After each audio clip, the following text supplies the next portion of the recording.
closed doors, so it's a clean vote on the floor? Are we going to see a repeat of multiple rounds like we did in January with Speaker McCarthy? Honestly, I think it's just must-see theater. You'd be wasting an opportunity to make a spectacle of yourself, and I don't think you should bank on that. I think, if anything, for the last 10 months, House Republicans have shown us that that's what they enjoy. So I wouldn't start off by predicting a smooth sailing for Scalise here. Henrietta, it feels like a tenuous moment on many levels. There are two fronts that the U.S. is getting actively involved in. It's Ukraine as well as in Israel. I'm curious about whether Democrats are going to try to strike any deals with potential leaders and come in to fortify this and make this less of a House battle within the Republican Party. I have been waiting for that kind of momentum all year. I am, as a former Senate staffer, shocked at how behind the scenes or even absent the Senate has been. Helpfully, Majority Leader Schumer did cancel his trip to Asia or cut it short and is coming back now. I'm optimistic that he and McConnell will become more of a presence in D.C. It's time for the Senate to step in. The House is constantly in disarray. We had a very strong leader in past decades, and now we do not, and that is just really bearing out right now. We need leadership from the Senate to come in, put their foot down, sort of be the grown-ups in the room and say it's time to get to work. We have probably another week of this dysfunction. Be mindful that the Senate is not in session right now, so there is no adult in the room. And these charades that the House Republicans are going through right now could maybe last another 2 weeks. But after that, the war in Ukraine, border security, aid to Taiwan, aid to Israel is going to become something that cannot be avoided. And they're going to pay a political price for not acting. And I think they're going to want to act, which will force them to choose a speaker. So in other words, you don't necessarily foresee a November 17th shutdown just simply because there is such a level of urgency and a level of heightened importance at right now that there will be enough, to use your words, adults in the room. You know, this is a nuanced dynamic. I think with 80% odds, there will be a partial shutdown. Things like the Department of Labor, where we get our economic data from, may well be shut down into November 18th. But I do think that the crisis in Israel and the crisis in Ukraine, the issues at Taiwan and the border crisis create enough political momentum to pass at least one, maybe even 3 appropriations bills. And by the way, I think that's what people are pretty annoyed at Scalise about, is saying the quiet part out loud. We need a defense appropriations bill. That's $860 billion. We need a state and foreign operations bill because there are foreign operations that need to be funded. And the least we can do is couple those with aid to Israel, aid to Ukraine, border security funding, and Taiwan. That is a bill that I think can pass, and I place 60% odds on it, which is probably optimistic, but you know, been there before, and that's how I operate. So I'm at 60%. We get a partial shutdown. And that is pretty optimistic, probably, versus expectations. That's the domestic story. Let's finish on the international one. Something really delicate. Henrietta, this administration wants to project support and strength. As Anne-Marie suggested, standing shoulder to shoulder with the Israeli government and the Israeli people. We're talking about one of the most densely populated areas on the planet. Israel is talking about wiping out Hamas after the massacre that took place over the weekend. Inevitably, we're going to see significant loss of civilian life in the days and weeks to come. How durable would that support be for the Israeli government?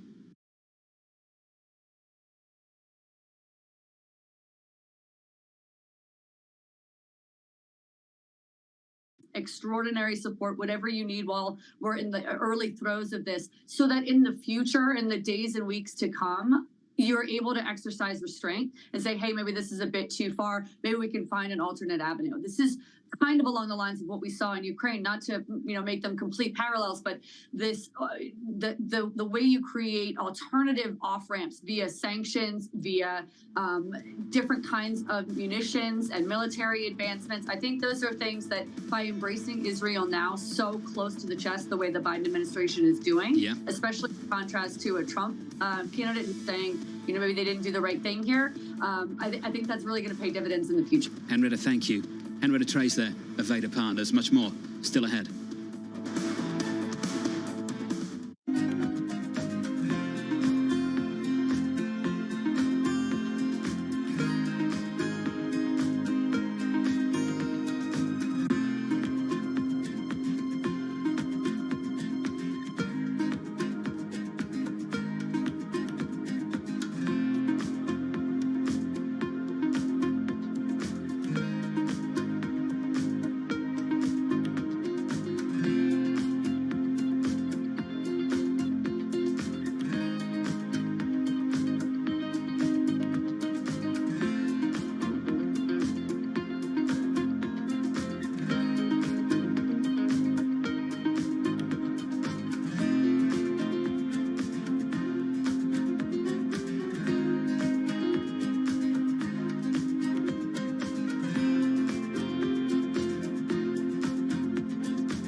sports and money. They've always gone together. But never before have sports been so massively influential and as lucrative as they are today. NFL, NBA, none of them were what they are today when they were born. There's leagues that are being thought of and built every day. New teams, new leagues, new business models, even entirely new sports. I never in a million years would have thought this is what my life would be like. We set out to find what's happening and what's about to happen at the nexus of business, sports, and culture. Getting involved from a business perspective was something that was very natural and an easy transition for me. From the pickleball courts of Arizona To the kabaddi tournaments in India, to the cornhole boards at your local tailgate. This is what's next in sports.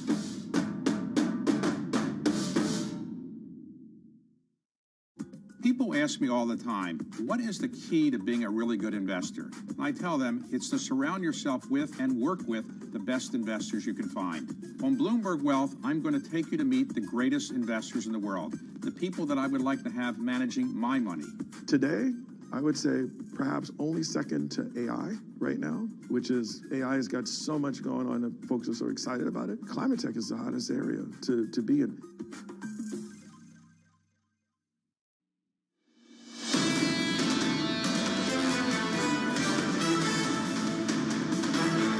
60 minutes away from the CPI report in the United States of America. The market shaping up as follows on the S&P 500, firmer by a third of 1%, up by a third of 1% also on the Nasdaq 100. 4 days of gains on the S&P coming into Thursday, potentially making it 5. The fate of this equity market today, at least, potentially in the hands of the CPI report just around the corner. In a bond market, 2-year, 10-year, 30-year, what a move we've seen over the last week or so. Pushing through 5% briefly a couple of times last week, breached that level, then moved to the downside, broke it again. 471.73 on a 30-year this morning. Yields creeping higher by a couple of basis points, Lisa, but it's the last 2 days. Yields aggressively lower at the long end of the curve. And why? Is it because of Fed officials saying that they might be done? Is it because there has been maybe some sense that we're reaching some peak, or is this basically some positioning washout and now we can have a cleaner read to the CPI print? I think that the way that the market has moved is actually very interesting, because if we climb back to those highs with the CPI report, we can get a sense of just how vulnerable positioning is right now. Morgan Stanley, Seth Carpenter at the weekend, July. The Fed was done in July. That was the last hike. Andrew Hollenhorst over at Citi, Lisa, that is new. He thinks they're done too. He was surprised by the idea that they see the bond market doing the work for them. He was surprised at some of the tone that's come out of recent Fed officials in light of the sell-off that we've seen in treasuries before the past couple of days. I should just make that clarification. So at a certain point, and we keep talking about this, when does that take away the restraint that Fed officials are kind of banking on for the bond market to do for them? Let's turn from the bond market to foreign exchange. I can confirm that TK is chasing down President Lagarde in Marrakesh, Morocco, to try and catch up with the ECB president a little bit later this week. The euro, 106.19. We are totally unchanged on the euro against the dollar after reclaiming 106 in the last few days, after having a little look at 104 in the previous few weeks. Let's get to the latest this morning. Under surveillance, U.S. Secretary of State Antony Blinken giving a news conference with Israeli Prime Minister Benjamin Netanyahu just moments ago. Blinken saying at least 25 American citizens were killed in the Hamas attacks. Later today, Blinken will meet with President Herzog and other leaders in the region. The push for diplomacy comes as humanitarian supplies and power are cut off to Gaza. The Israeli energy minister vowing to continue the siege until hostages taken by Hamas are released. So that's an update, Anne-Marie, to the number we got yesterday, and that number is still climbing. Is rising, 25 now. It was 22 in terms of those Americans that have been killed, but there's also Americans that have been taken hostage, and that's what makes this possibility of a ground invasion of Gaza so difficult. And Blinken also talking about the precaution that is needed right now to harming civilians. There's 2 million people in this very dense, small strip in Gaza. And how do they isolate Hamas and Hamas leaders when they have been talking about using people as human shields? When they talk about hiding in schools, in hospitals, and other places, this becomes a perilous moment on both sides. But what you are seeing for the civilians I'm talking about, what you are seeing is the U.S. making a massive show of support. And yesterday, Joe Biden incredibly fired up after talking about some of the intelligence that they've seen. After a tragic loss of life, and that tragic loss of life continues. The latest here, Down in Washington, here in the United States, Congressman Steve Scalise emerging as the Republican pick to become the next Speaker of the House. Scalise still has to win the full vote. He can't afford to lose more than 4 GOP votes to win against unified Democrats. It's unclear when the key vote will take place after the unprecedented ouster of Congressman Kevin McCarthy just last week. Saw some pictures yesterday. I'm sure you saw them as well. McCarthy still has his office, right? Still says Speaker of the House with Kevin McCarthy. I thought he took down the sign, but I think I saw he's the still sign. using... I saw some pictures. Yeah, it's sort of a feeling that he's kind of still hanging in the wings. Well, he did tell his colleagues, do not nominate me, but he's probably playing chess. That a nudge, nudge, wink, wink. I think it's a game of chess if everyone's trying to play checkers. Don't nominate me, but please do. It probably is one of the worst jobs to have in Washington. And although it was nice to see that Henrietta thinks that this might be, come to an end with You're not so sure. I'm not so sure. You had last night George Santos of New York. He tweeted, "I am a never Scalise. He has not reached out to me." But the issue is, whether or not what you think about these individual players, the issue is he can afford to lose 4. And the backroom dealing, there's actually more delegates that vote behind closed doors than on the floor, because you have U.S. territories like Puerto Rico, like Guam. It's going to be very difficult for him to get to 217. I was shocked Santos was still around when I saw the latest story. Well, he still going. He has a number. He has a number. Genuinely surprised. Whatever you have to say about his indictments and the legal peril he is in at the moment, he has a vote on the House floor, and there are individuals like him that are, quote, never Scalise. This is going to be very challenging. I don't see how this gets wrapped up quickly. Never Scalise. What does that even mean? What does that even mean? It means we're never going to vote for him. Never Trump, but what does never Scalise mean? Where does that come from? They're not going to vote for him. But as Chip Roy says, Americans every day are seeing the sausage being made. I'm just upset that they're not bringing the cameras back on the House floor so we can see really the conversations up close and personal. Just one comment. This isn't a sausage being made. This is a sausage being dissected and then distributed around the room and then basically dissected once more again. It's pretty a bolognese ugly. Then. It's pretty ugly. Let's get to the final story. UAW ramping up pressure on Ford. Nearly 9,000 workers walking out of a highly profitable truck factory in Kentucky on Wednesday. The surprise move takes aim directly at higher-priced F-Series pickup trucks and large SUVs. The strike between auto workers and the big 3 car makers began nearly a month ago. This was kind of like the card in the back pocket, Bramo. They're pulling out that card. And they're pulling it out not on a Friday at noon, which I thought was interesting. This always has been Sean Fain's playbook, is that he comes out at 10 a.m. on Fridays and he says, okay, I'm going to have a Facebook Live press conference and I'm going to tell you all the things you've done wrong and what we're going to do next. And this time it came early, which raises a question. Are we getting closer to the end? Is this because they want to exact some sort of specific concessions at this point, or is this something that is far more damaging than a lot of people previously thought? It sounds like the latter and not the former. Yeah. If we were getting closer to an agreement, would you pull that card? They've got to be running out of money at the UAW in order to provide the workers. This is sort of the explosive option for them to go to. Why take it out now if you're still building? That's the story for a little bit later this morning. Joining us now, Subhadra Rajappa, head of US rate strategy at SocGen. Subhadra, great to catch up with you. Inflation data about an hour away. What are you and the team looking for?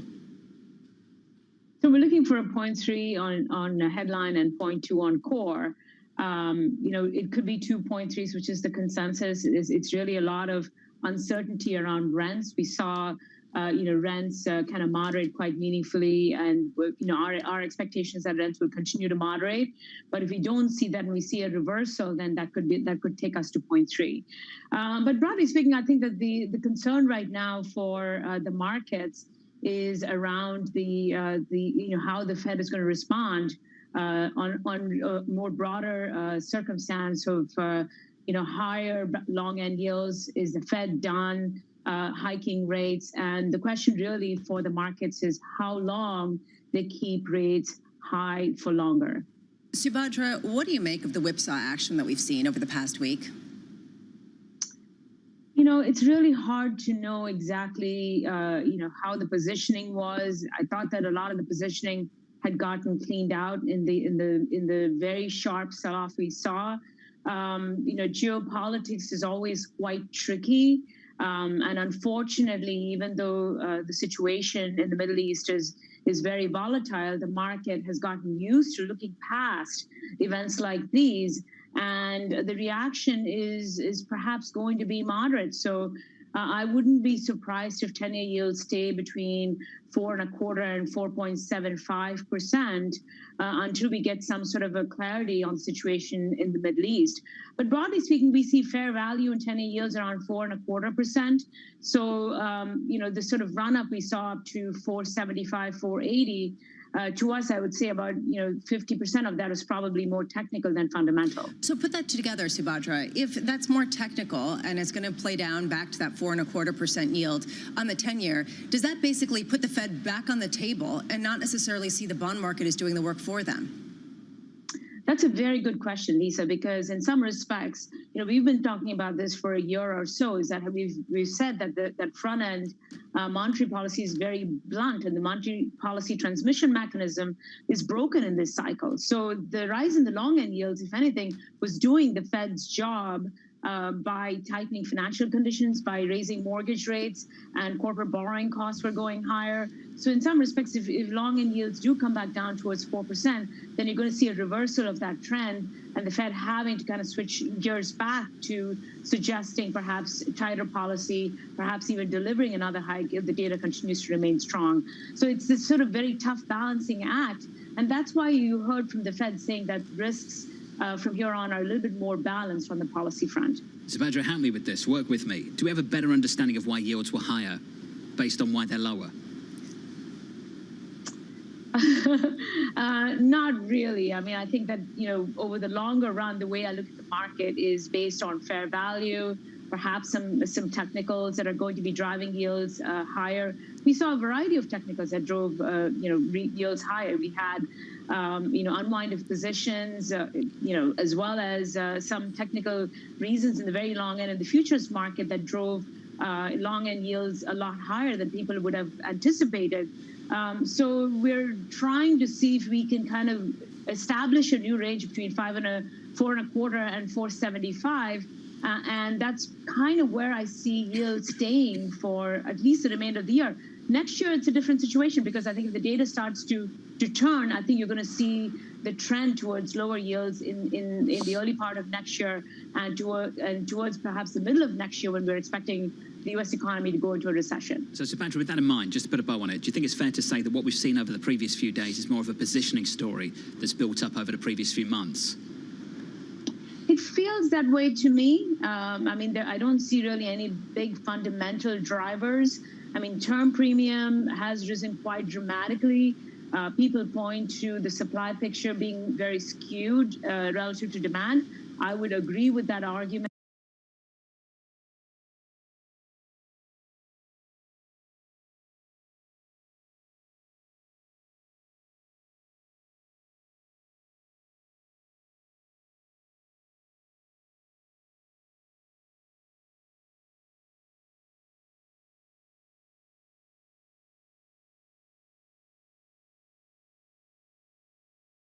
In the bond market before we kind of embark on that secular bear market over the next several years. Subhadra, thank you. Subhadra Ajapa there of SocGen. The latest on the bond market. Your bond market this morning shaping up as follows. Your 10-year yield, 4.56. We had a blowout jobs report. As far as I'm aware, we're still trying to work out what yield curve control is in Japan. China's still stepping back.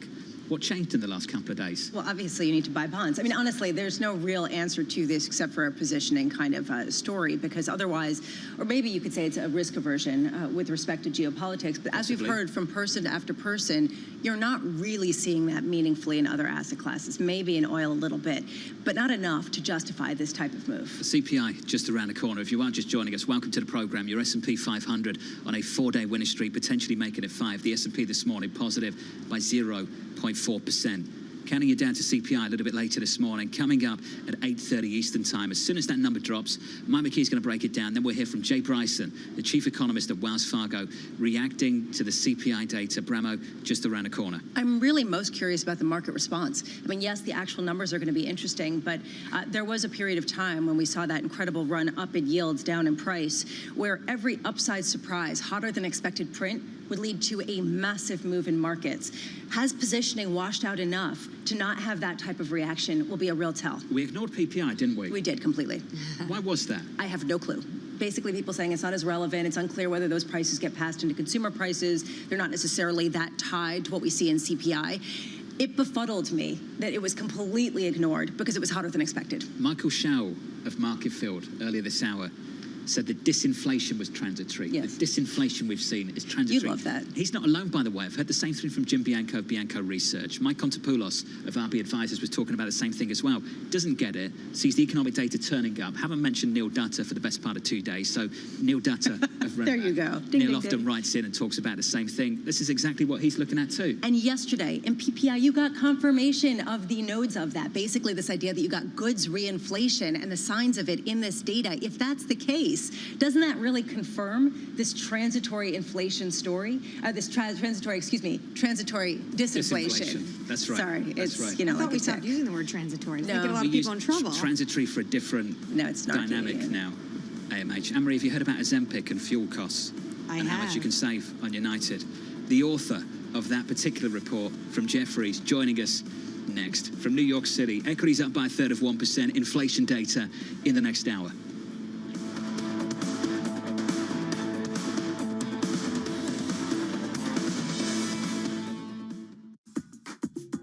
So let's go inside the boardroom. Let's suppose you win a proxy fight and or you just get invited onto the board. You go to your first board meeting and you're the person who's saying you can fix this company, and all of the others on the board of directors are saying, well, we're doing pretty well. How do you get received when you start saying, here's what I wanted you to do? Well, first of all, we don't bring that to the boardroom. Our time is spent with the CEO, the chairman, the CFO, and share our plans with them outside the boardroom. We try never to solve an issue in a boardroom. Okay, it's always best done the day before, the week before, outside of that room. We wouldn't be there if they really were doing well. So it's really hard for them to straight face and tell us we're doing well. And we present them with the plan. Business Week Radio, live weekday afternoons at 3 p.m. Eastern. We got a little bit of talking. Are you guys ready? Harnessing the power of Bloomberg Business Week, Carol Masser and Tim Stanovic bring you the latest news from the worlds of business, technology, politics, and more. How does the Fed play into this and what the Fed does potentially? This is so exhausting and this is so all-encompassing. Listen on Bloomberg Radio and streaming on YouTube and Bloomberg Originals. This June, in honor of Pride Month and Juneteenth, Bloomberg brings you a special equality series every Thursday in June at 1 p.m. Eastern. Bloomberg Equality, celebrating inclusion this Pride Month. Why do the biggest names in business choose Bloomberg? That is a great question. It's a great question. Great question. Great question. Best question I get all night. Bloomberg, top experts, great questions.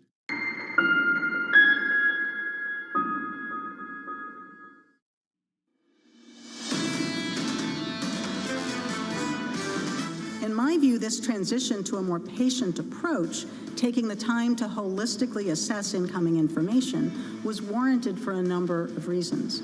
In particular, it reflects the fact that we're likely very near and perhaps at the peak for this tightening cycle, with the risk of inflation remaining persistently high more closely balanced with the risk of slowing activity more than needed to achieve price stability. Aren't we there yet? Apparently we might be. Boston Fed President Susan Collins speaking at an event at Wellesley College on the path forward for the Federal Reserve. Perhaps they are done. Andrew Hollenhorst, the City, thinks they are. Inflation data just around the corner. Going into it, we look like this in the equity market on the S&P 500. Equity futures higher by 0.4%. Yields unchanged on a 10-year, 455.84. Much more on that story in just a moment. Just an update on the airlines. We had Delta Airlines coming out with earnings a little bit early this morning. A beat for 3Q. 4Q just tightening the range towards the low end. The stock likes what it hears, though. We're up by 2.8%. An update on what's happening in the Middle East. BA Flight 165 was on its final descent into Tel Aviv's airport when it decided to turn around yesterday. A company spokesperson said the pilot didn't feel safe enough to land as there were sirens going off.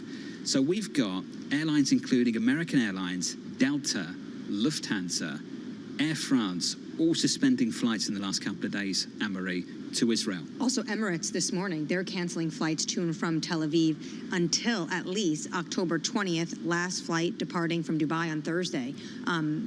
this is something. I know a lot of people that are actually trying to catch flights, a lot of journalists, to Israel, and it's just not possible at this moment. The only ones that really are operating on a predictable level are El Al, and they are taking a lot of conscripts back to the army. And for the first time in 41 years, El Al is going to fly on a Saturday, because they don't normally fly on a Saturday, to bring back people who are heading to fight in the Israeli army. Let's continue this conversation. Joining us now is Sheila Kayalu, the Senior Equity Research Analyst over at Jefferies.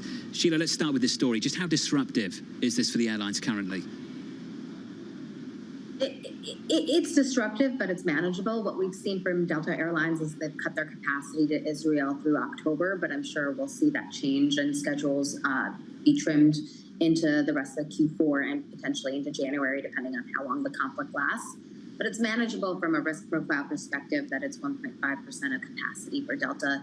So not a needle mover, and that traffic might get rerouted to other European cities. So obviously a very sad situation, what's going on there. And El Al is the carrier that is flying because they do have some ISR equipment on their aircraft. So for Delta, it's a financially manageable situation. There is a question, though, about larger risk aversion to travel. There have been other conferences that have been canceled or postponed in Qatar and other places in response to potential violence and just disruption in the region.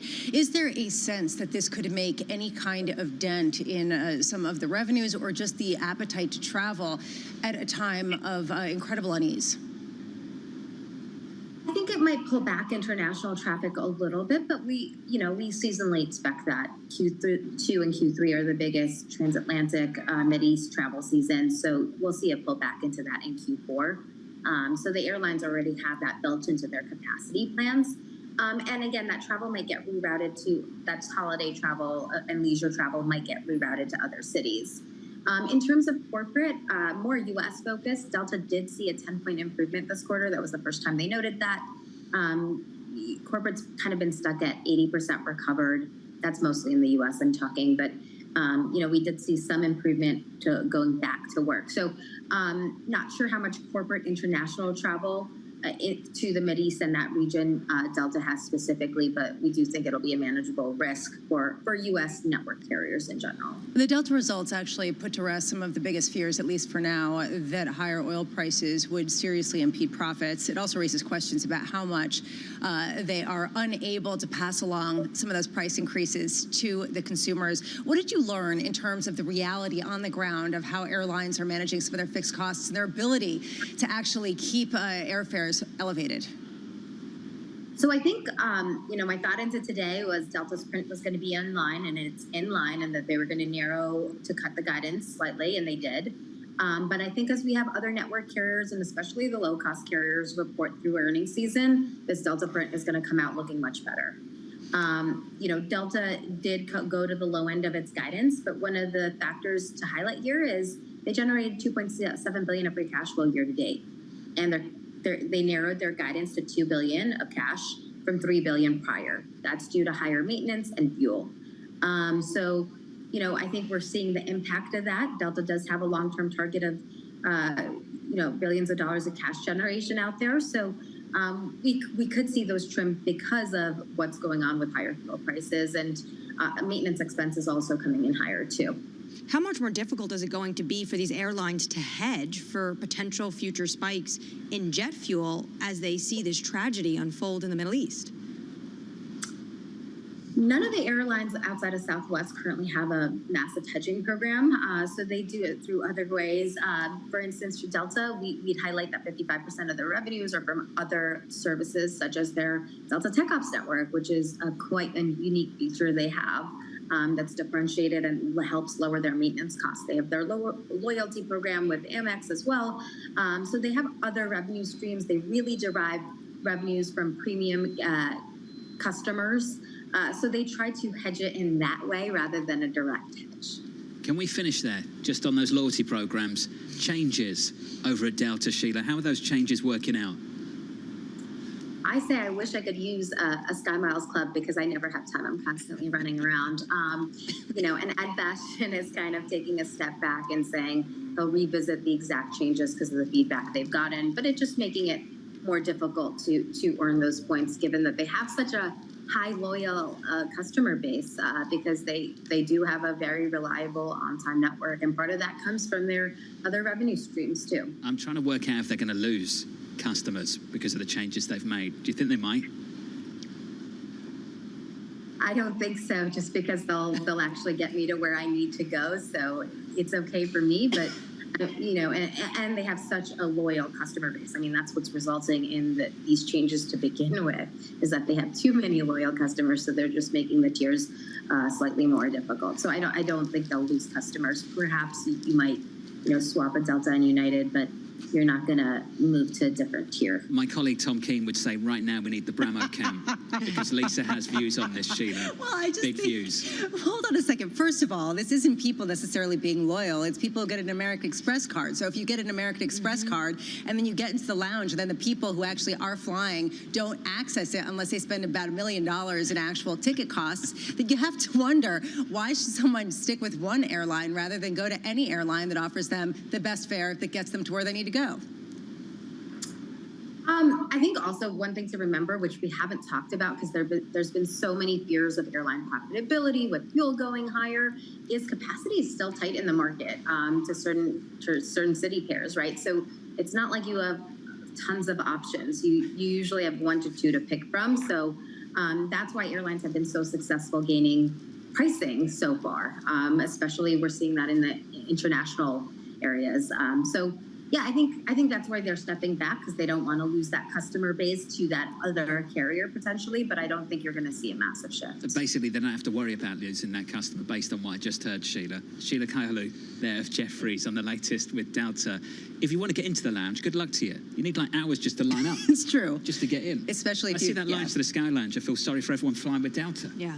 No, thank you. Stop no way. trolling me. If First I of do all, fly with Delta, yes. which is rare, if I do, and I Rare. see that line, I never get in that line. I never go in that lounge. I'll just find a local cafe somewhere in the terminal. I got to be sit honest, down. moving back to the U.S. the last 2 years, I am unimpressed with the lounges in America, There the we go. service in America. The lounges abroad are much better. That's Okay. why I remain a gold member at British Airways. But even that's going... Compare and contrast the lounge at Heathrow, the shopping available at Heathrow. It's very nice. To JFK, and the standards are so low here, you get excited about LaGuardia because they've got a new restaurant. Okay, LaGuardia is It's actually amazing. very nice. It's They have amazing. No, really nice. LaGuardia is come nice on. relative to Yes, the alternatives. That's what's so funny. or You get relative to where it was. A I new mean- LaGuardia, and everyone's Okay. like, "Oh, LaGuardia's amazing." For somebody who It's didn't amazing. know what LaGuardia was, you went there and you felt like you might be going to Port Authority in My 1989. father refuses to pick me up if I land in LaGuardia, JFK, sure. But LaGuardia, he's like, absolutely not. I'm not going there. Even now? Even now. It's Take a better cab. now. No, it's better Take a now. cab. beautiful. When they were building it out, it was ridiculous. You used to have to take a bus, a coach to get a taxi. Yeah, that was ridiculous. That was But there's no, there's infrastructure around airports in other cities the way the U.S. completely lacks. You can land in Heathrow, you can Get land the in express Heathrow into Paddington. and be in central London in 20, 30 minutes. That does not exist in New York City. You can be in central London from JFK in an hour and 20 minutes in rush hour traffic. It's great to get to Manhattan from JFK. Oksana Aronoff is going to join us shortly from JP Morgan. That conversation just around the corner. Equities on the S&P positive by 0.4%. CPI data, inflation in America in the next hour. Keeping the faith in billionaire Warren Buffett. The legendary investor turns 93 this August.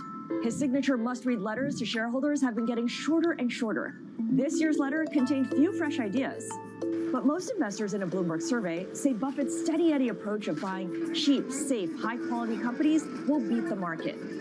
They expect returns in his investment company, Berkshire Hathaway, to outperform the S&P 500 over the next 5 years, adding to an incredible run in which Berkshire shares have returned more than 3,000,000% in the almost 6 decades Buffett has led the firm. Investors are also willing to pay up for Berkshire, which owns everything from the railroad BNSF and car insurer Geico to See's Candies and Coca-Cola. About 1/5 quantify the Buffett premium at more than 10% of Berkshire's stock price. More than a quarter say it's somewhere between 5 to 10%. There is one problem for Berkshire Hathaway, its size. Thanks to a bunch of cash-generating insurance companies, Berkshire has at least $130 billion in cash that it can put to work. But it needs big acquisitions to move the needle. Buffett calls it hunting for elephants. And we know Buffett hates overpaying. So that means sitting tight, patiently waiting for the right moment to pounce on the right company. which might be a drag on performance for now, but as Buffett fans know, usually works out in the long run.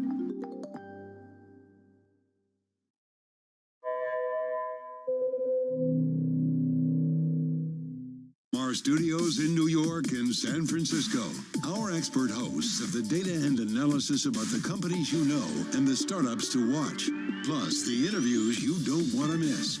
Watch Caroline Hyde and Ed Ludlow on Bloomberg Technology, the only daily business show dedicated to tech, right in the middle of the trading action. 12 p.m. on the East Coast, 9 a.m. in the West, only on Bloomberg Television, your global business authority. For the first, call it 18 years at Chipotle, this was you come into Chipotle along the line, you interact with the crew, and you customize your meal. We've got this separate make line, and it's digitized, and so the orders come in, and they're really kind of staged so that if you say at noon, I want to come in at 1 o'clock, we hold that order, and we will send it to the crew like maybe 10 to 1, Right. so it's ready right when you pull up your car. How do you manage these kind of two different staffing needs, right? And Yes. making sure you have the right amount of people Yes. at the right time. We spend a lot of time projecting sales.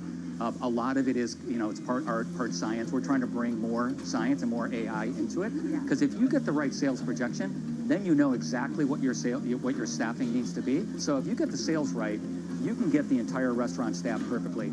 With just a couple people, our average restaurant now does about over $1 million per restaurant in digital sales.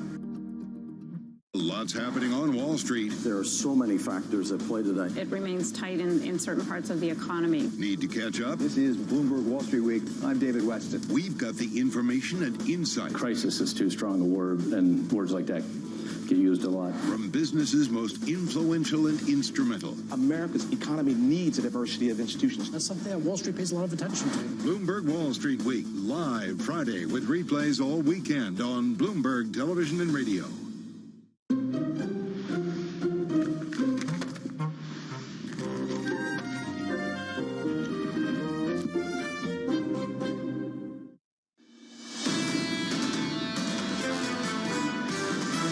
Whether it unravels or whether the momentum in the economy changes, that could be equivalent to another rate hike. I actually don't think we need to increase rates anymore. Current policy is restrictive and putting downward pressure on the inflation rate. That's really what my concern is. We're likely very near and perhaps at the peak for this tightening cycle. Maybe we can get inflation all the way back down and avoiding a deep recession.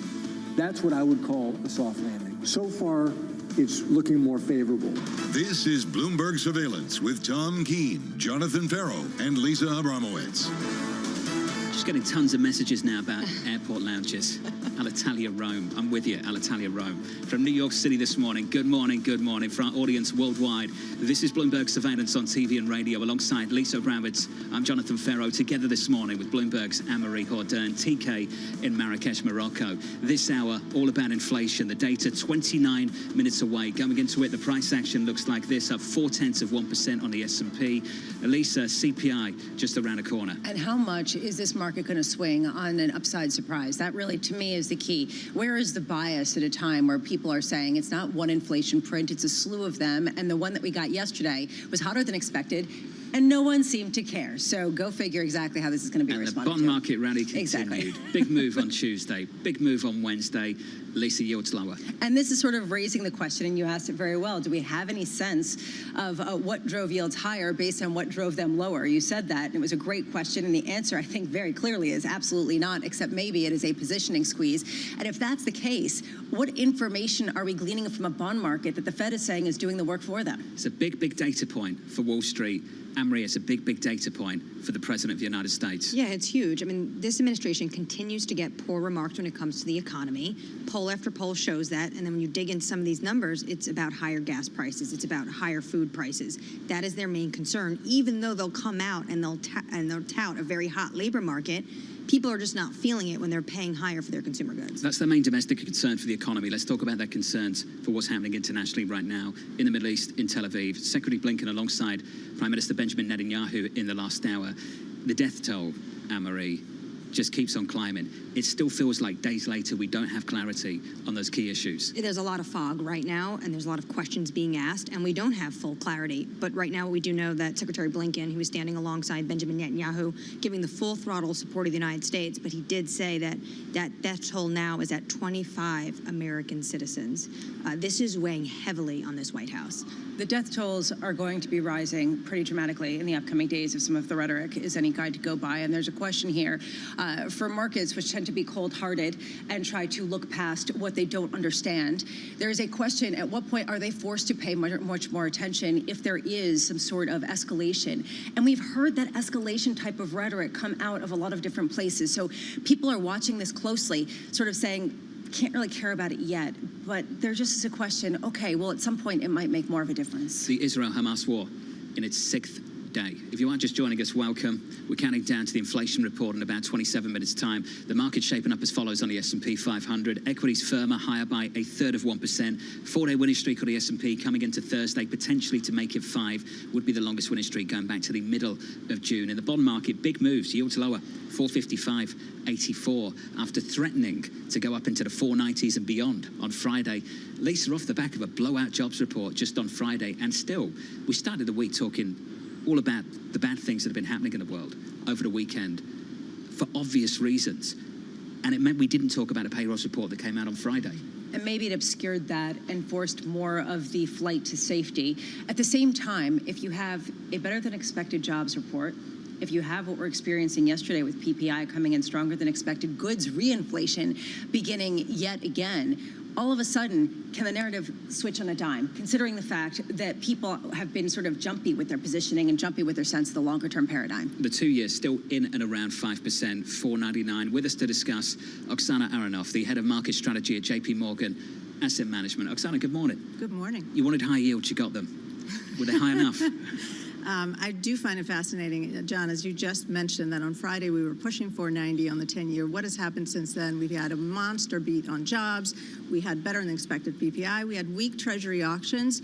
And yet today we are, for the past couple of days, we're seeing this rally, although nothing really changed. In fact, if you look at this latest, move at the long end that has been sort of relentlessly higher until the last couple of days, what has happened? The Fed only hiked 25 basis points since May, only once, and yet we've seen this monster move at the long end. So, Lisa, to answer your question, what is really driving that? It's really a lot of technicals. It's really the fact that we have this tremendous fiscal deficit spending that we're trying to finance at a time when the Fed is selling, our largest foreign holders are selling, banks are not adding to their Treasury holdings, and so all of those things are continuing to create pressure at the long end, along with the fact that we don't have a AAA rating anymore, right? And there's a lot of kind of other things at play, and depending on how the data will move, and we are seeing sort of a bit of a reinflationary trend here with the PPI, yes, that can absolutely snap this rally back. So does that make you like bonds here or not? To John's point, is this enough?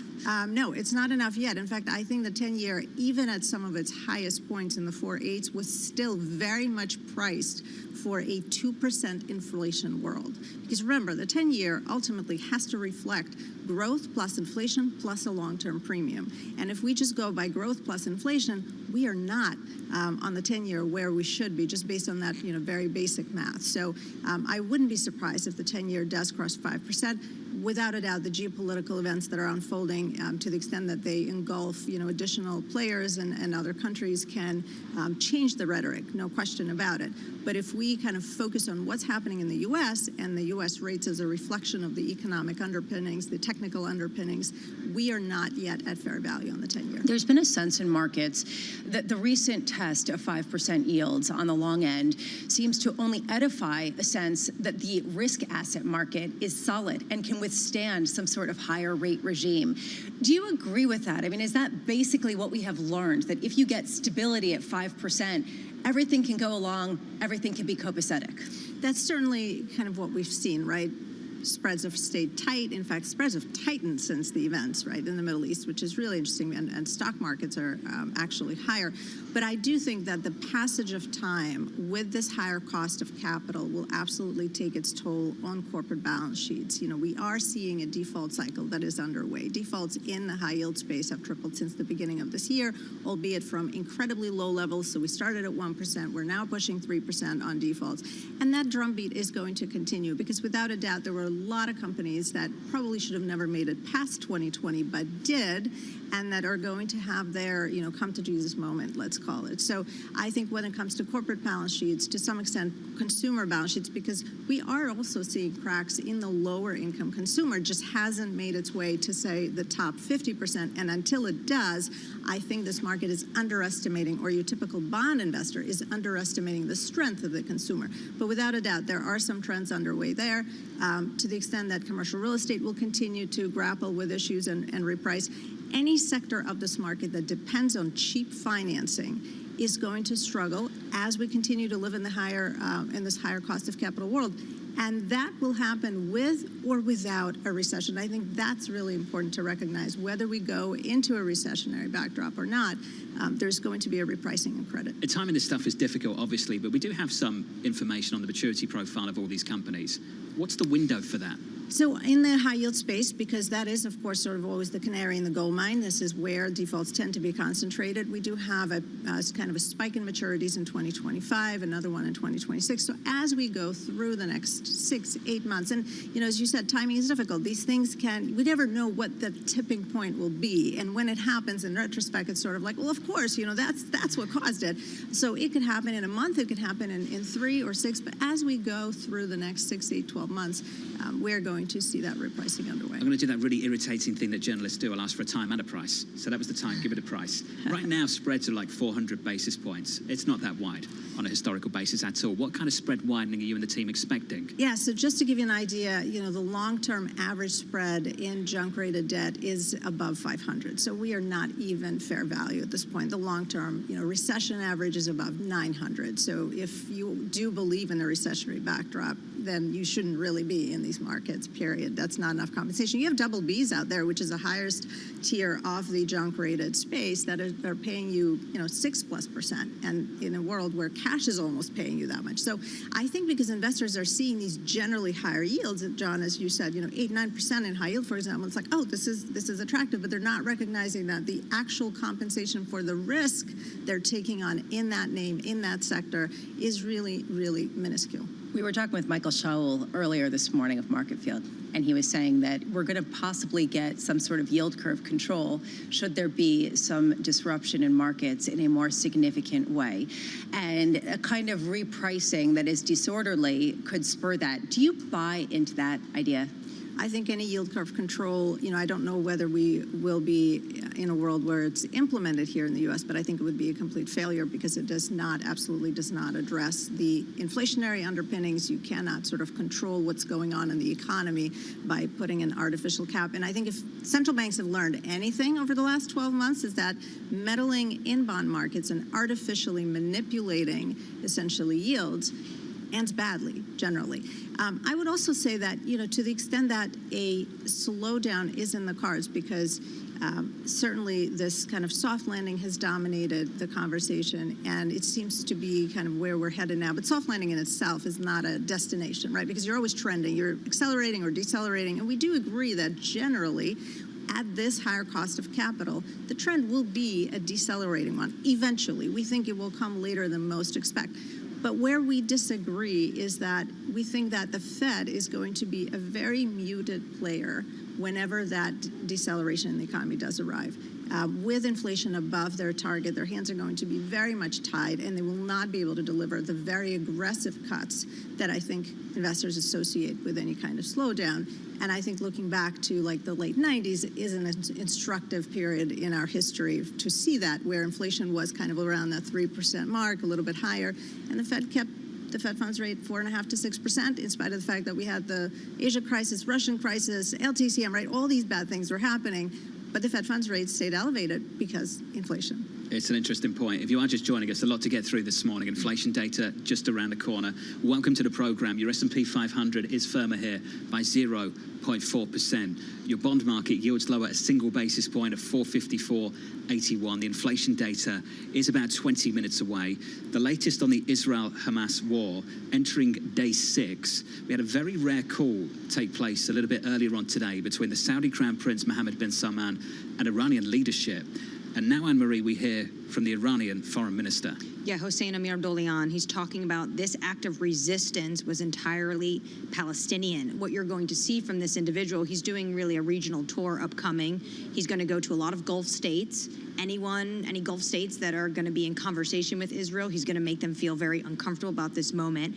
And Iran is going to be strictly behind the Palestinian cause, but more importantly, Iran is the main funder and backer of Hamas. There is no Hamas in terms of how they get their weapons, how they manufacture all this stuff, how do they train these militants without Iran. But the fact that they are blaming it entirely on the Palestinians and saying and continuing to say that they were not involved in the orchestration of the attack and the planning of the details, and the fact that early reports in the New York Times coming out with this reporting yesterday that they were surprised by the timing of the attack, which is the reason why there has been a bit of resistance to really pinning it entirely on them. Is this sort of them leaning into that? It's a question we've asked over the last few days. Is this a distinction without a difference? What's the official response to that question from this administration? It's a great question. This administration has to walk a very fine line between wanting to implicate Tehran directly and not. But they cannot go out and say Iran is off the hook. Iran fully backs Hamas. It's why they're able to exist. That's the latest from Iran this morning. Oksana, thank you. It's good to see you. It's been too long. Don't be a stranger. Oksana Aronoff of JP Morgan Asset Management. Thank you. Your equity market positive. Inflation data 20 minutes away.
Politics to the world of business.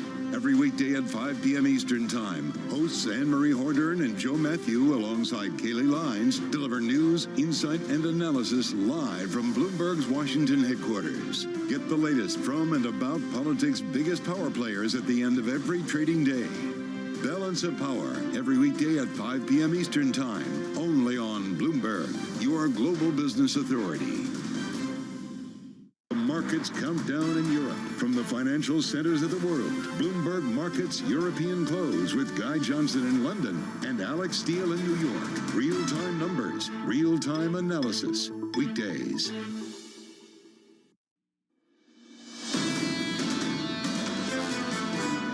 We deployed the world's largest aircraft carrier to the Eastern Mediterranean. We bolstered the presence of U.S. fighter aircraft in the region. We're providing other support as well.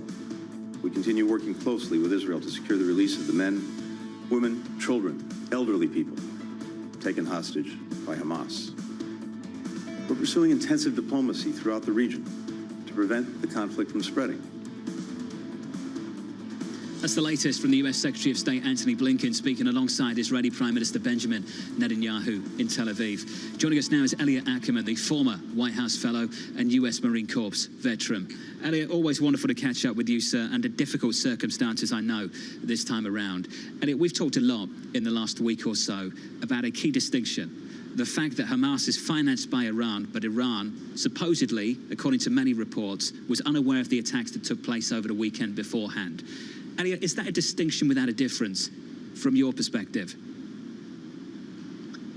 No, I think the distinction certainly matters. This isn't to say that Iran is not complicit in this, and it's not to say that the international community shouldn't be paying attention and dealing with the Iranian relationship with Hamas. But the fact that Iran is trumpeting the notion that they were not directly involved in the planning of this attack, to me, the way I interpret that is that they also do not want to see a wider spread of this conflict into the region, and I think that is an important distinction. Isn't this how Iran, Elliot, protects itself on the international stage to make sure they continue to sell their oil to places like China, that they just fund their proxy groups around the region, but then are able to say, well, we didn't know about it? Absolutely, and that is their MO. It's how they operate. But this is obviously a moment where emotions are running hot, and leaders in Israel and leaders in our own country need to make very clear-headed decisions. And there are two different questions. There's the question of what to do about Gaza and what to do about Hamas.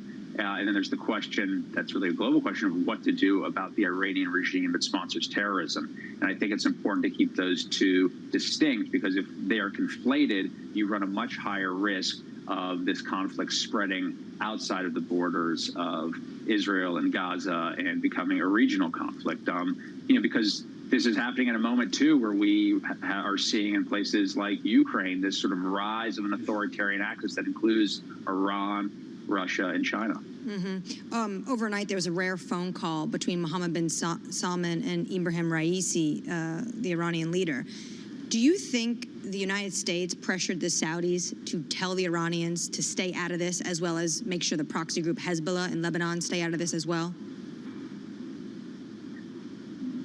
That's clearly the message that the U.S. is sending, to include the deployment of the Gerald R. Ford aircraft carrier to the Mediterranean. So I think that call is a positive development. I think anytime you have a crisis like this, the more communication that you're seeing between sides is only a tool to de-escalate the crisis. So I'm glad to see that as a development. Elliot, I still don't think we know or appreciate how bad things could be in the coming days and weeks. There is talk of a potential full ground invasion, Elliot, on one of the most densely populated parts of the planet, anywhere in the world. You've got that first-hand experience of the type of urban combat that might be coming. Elliot, can you describe for our audience what we could see play out in the coming weeks and months? Yeah, I fought in the Fallujah battle in Iraq in 2004, and that was house-to-house, very intense urban combat. It went on for months, and I think that's what we're going to see going on in Gaza. And those images are going to be very, very disturbing, and there's going to be a lot of suffering. The Palestinian people are going to suffer. The Israelis are going to continue to suffer. And that is also going to change and challenge the political calculus. So in the weeks and months ahead, I think everyone should be bracing themselves for that type of violence and trying to also keep this conflict from spreading in the region. That's going to be very difficult to do. With the potential reality of what you're describing here, Elliot, describe the potential shifts in the political calculus. How durable is the support of international allies for the Israeli government, given what you expect to play out? Well, I think that from this moment forward, as their offensive begins, support typically starts to erode. So for the Israelis, it's critically important that whatever they're going to do with regards to Hamas, it get done expeditiously, and that they continue to the best of their ability to maintain the high ground by at all times respecting the laws of warfare, reducing collateral damage and civilian casualties as much as is possible. Those are very difficult things to do, and the type of house-to-house, block-by-block urban fighting that the Israelis are going to see in Gaza, and a group like Hamas is going to want to put Israeli soldiers in positions where there are civilians in harm's way. They're going to want to create these images that will erode international support. So there are tough days ahead in this conflict. And we're all bracing for that. Elliot, I'm curious what you're watching to understand the escalation. We've heard reports about potential missiles being lobbed over the northern border of Israel with respect to Syria, with respect to Jordan. How much are you seeing signs of escalation there versus largely this conflict being contained to the Gaza region? Well, I think what you just indicated are the types of signs that I'm watching. You know, for instance, the clashes that were occurring on the northern border with Hezbollah are obviously, you know, concerning. We want to watch those. I think the positive developments that we have seen have been how vocally and clearly the Iranian regime is saying they had no part in planning this. I think that's a positive development. I think the dialogue between the Iranians and the Saudis is a positive development. So, you know, right now, this is all about nations and groups sending one another signals. And it's important to also keep in mind that, you know, the groups like Hezbollah, Hamas, and nations like Iran are not a monolith. They will sometimes act in ways that are contradictory to one another.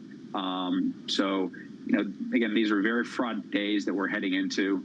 And those are some of the signals that I am watching as I try to make sense of this myself. Hezbollah is said to have thousands upon thousands of missiles. How much can the Iron Dome sustain? I think we've seen the limitations of the Iron Dome. And, you know, there isn't one technology that is going to completely secure a nation. You know, security comes by putting together different technologies and techniques into an integrated type of defense. But I think what we have seen in this attack is that certain Israeli and international preconceptions of, you know, what would result in security were proven wanting. And so there is a significant reevaluation of Israel's security that's going on right now. And that's going to continue long after this war is over. We do know that the U.S. is already sending over more interceptors for the Iron Dome, but how quickly does Congress need to act to make sure that they can continue to fulfill those requests? Well, we're sending over more interceptors to the Iron Dome. The Israelis are also able to go into their stores to replenish those. And so, I mean, in some ways, this is analogous to Ukraine.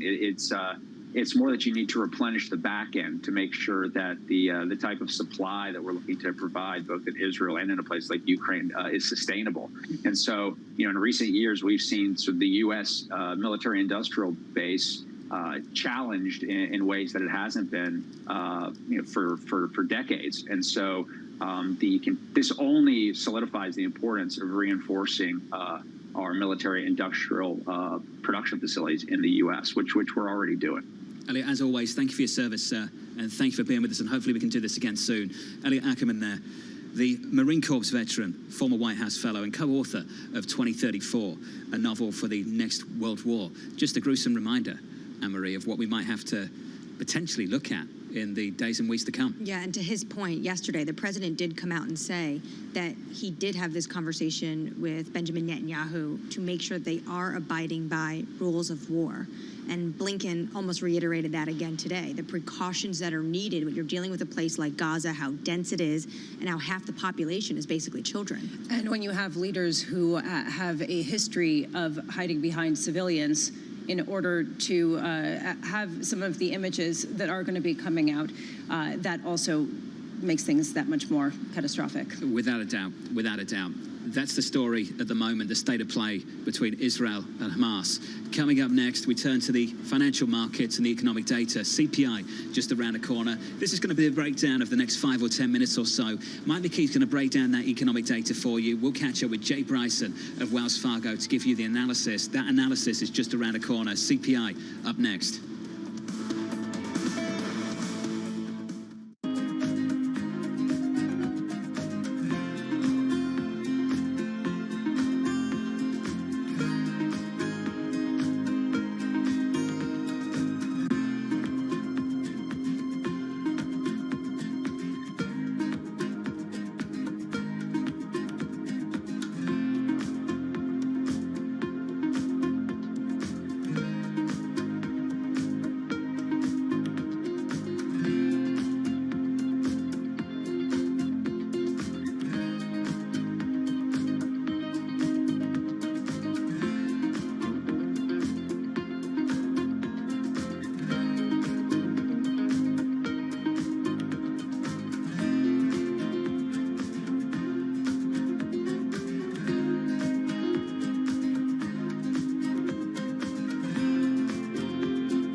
The EU is one of the largest and wealthiest consumer markets in the world, and there are very few global companies that can afford not to trade in the EU. So as the price for accessing the European market, these companies need to obey European regulations. That's not surprising. But often these companies choose that they will extend the European standards across their global conduct and their global production because they want to avoid the cost of complying with multiple different regulatory regimes. So there are benefits to standardization, benefits to uniform production. So all the EU needs to do is to regulate the single market. And it's then the market forces and the business incentives of global companies that transform that EU rule. Bloomberg UK, your source for news and analysis covering the biggest challenges facing the UK government, economy, financial services and markets. Tax cuts should not be the priority. It's about a credible plan for growth over the next 2-3 years. In this post-Brexit world, how do you see actually servicing your clients? It was disruptive, and it's going to have implications to how capital raising works. Now we're having the perfect storm in the UK. Watch Francine Lacqua Thursdays at 9:30 a.m. only on Bloomberg, your global business authority.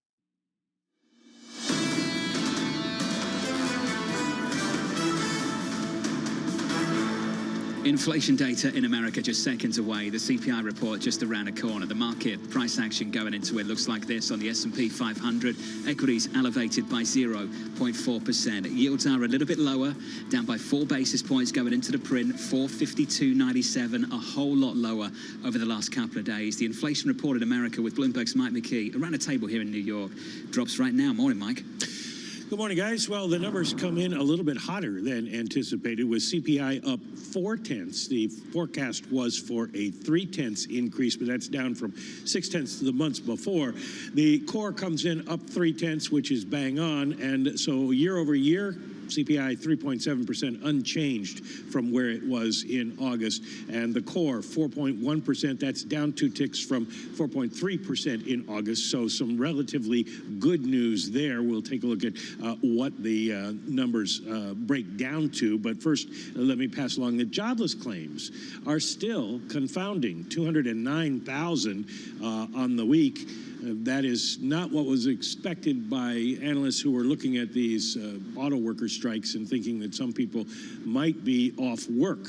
1,702,000 for the overall number of continuing claims. That's up from 1,672. So more people on the jobless rolls, staying on the jobless rolls, but neither one moves significantly. So at this point, this is kind of I would say Fed-friendly, but doesn't beat you over the head kind of day in terms of what you think they're going to do. It's a slight upside surprise on the headline number. It wakes up the bond market at the front end of the curve. So let's break up the bond market, 2-year, 10-year, 30-year. 2-year yield is higher by 7 basis points. Was below 5%, now north of 5% at 5.05% on a 2-year. Seen some big moves on a 10-year at the long end of the curve over the last couple of days. Yields lower by more than 20 basis points in 2 sessions. Yields just with a little bit of a lift, and the early part of the reaction to this story up by 4 basis points to, let's call it 460 on a 10-year. So yields higher. Let's look at FX, the euro against the dollar. It looks like this at the moment. The euro at the moment, negative against the dollar. Had reclaimed 106, so break back down to 105 at 105.90. Yields up, dollar stronger. I'll finish on the equity market about 60 minutes out from the opening bell. Equities roll over as well. We were positive by about 0.4%, now up by not even 0.2. So, Bramo, you've got to think about where we have been over the last couple of days and what we've been doing coming into this. The smallest of upside surprises on the headline number, just enough to wake up the front end of the curve again. To wake it up, I think the way that you're phrasing this is absolutely correct. I'm actually surprised it's not a bigger reaction, because last week, if we had gotten any kind of upside surprise, that would have been a huge increase that we would have seen in yields. This week, not so much. Is there a signal from that? Have we blown out some of the leverage positioning or something like that?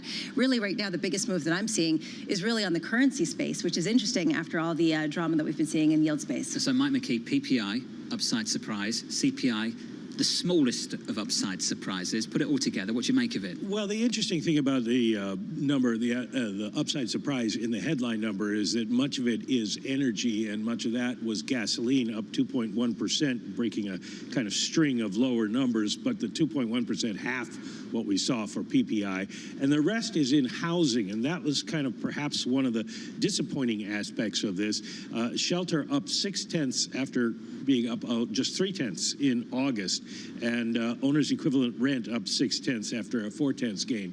So we had been anticipating that housing would start to push down on inflation. It contributes to overall inflation for this month, so not a particularly good news. Used cars fall, no surprise there, and we're looking at food and beverages up a tick, not a whole lot. Apparel falls, and as I said, used cars fall, and airline fares down, or rather up 0.3. So kind of some of the usual suspects. Up. You said up, right? I said up. Yeah, Yes. okay. Okay. Yeah. So let's be honest. That's believable. That's because Tom went on assignment, and they saw him coming, and they just raised the price of tickets. Well, I just want to say this quickly. Maybe this is sort of the reason for the muted reaction in the bond space, particularly on the long end. I'm curious whether basically what you're saying is the most elements are decelerating when it comes to inflationary pressures, and those that aren't are just sort of lagging behind. There is a feeling that this is a disinflationary report. It's kind of a disinflationary report. It's a little bit stronger than perhaps was anticipated. There was some thought that we might see a real downside surprise to the core, but that didn't happen. So, you take what you can get when you can get it. But I don't think this moves the needle for the Fed at all. They are watching the data, and now there are a lot of other things out there geopolitically they got to keep an eye on. Let me just look quickly here at jobless claims. No real information in there about the UAW strike. We don't see Michigan. Michigan goes up 400 additional jobless claims. Not a big one, and Indiana up 300, but Ohio's down 1,500. So some of the areas where the strikes are underway, we're not seeing people file. So amazing. I think it was Chris Waller said yesterday it's an absolutely amazing labor market. 209,000. See jobless claims still close to 200K. Mike McKee, thank you. Let's talk about what we just got. Headline inflation, just slightly hotter than expected, 0.4% month over month. The expectation in our survey, 0.3. Previous read, 0.6. Look at core. Strip out energy and food, all the stuff that you like to use. Heat your houses with. Strip that out. 0.3. You know where I'm going with that. 0.3. The median estimate in our survey, 0.3. So in line. So the smallest of upside surprises, enough to wake up the front end of the bond market. Yields up by 7 basis points on a 2-year, 5.06% on a 2-year yield, up 4 basis points on a 10-year after dropping more than 20 over the previous 2 sessions. We're back to about 460. Off the back of that, dollar stronger, euro weaker. Lower now on the session on that currency pair, 105.80. We had reclaimed 106 very briefly. That currency pair is negative 1/3%. And going into the open and bound, the S&P 500 just about positive by 0.1%. On the open, in about 30 minutes from now, we'll catch up with Greg Peters of PGIM on the bond market. We'll speak to Sarah Malik all about the equity market over at Nuveen, Troy Gaiski of FS Investments, and then pushing ahead to tomorrow. Barely talked about it today, Lisa. Looking ahead to this one with Eric Nigerian of UBS on the bank earnings coming up tomorrow morning. No, I forgot. I was thinking when you said that. JP Morgan tomorrow. And I remember that, but it just seems so off the radar.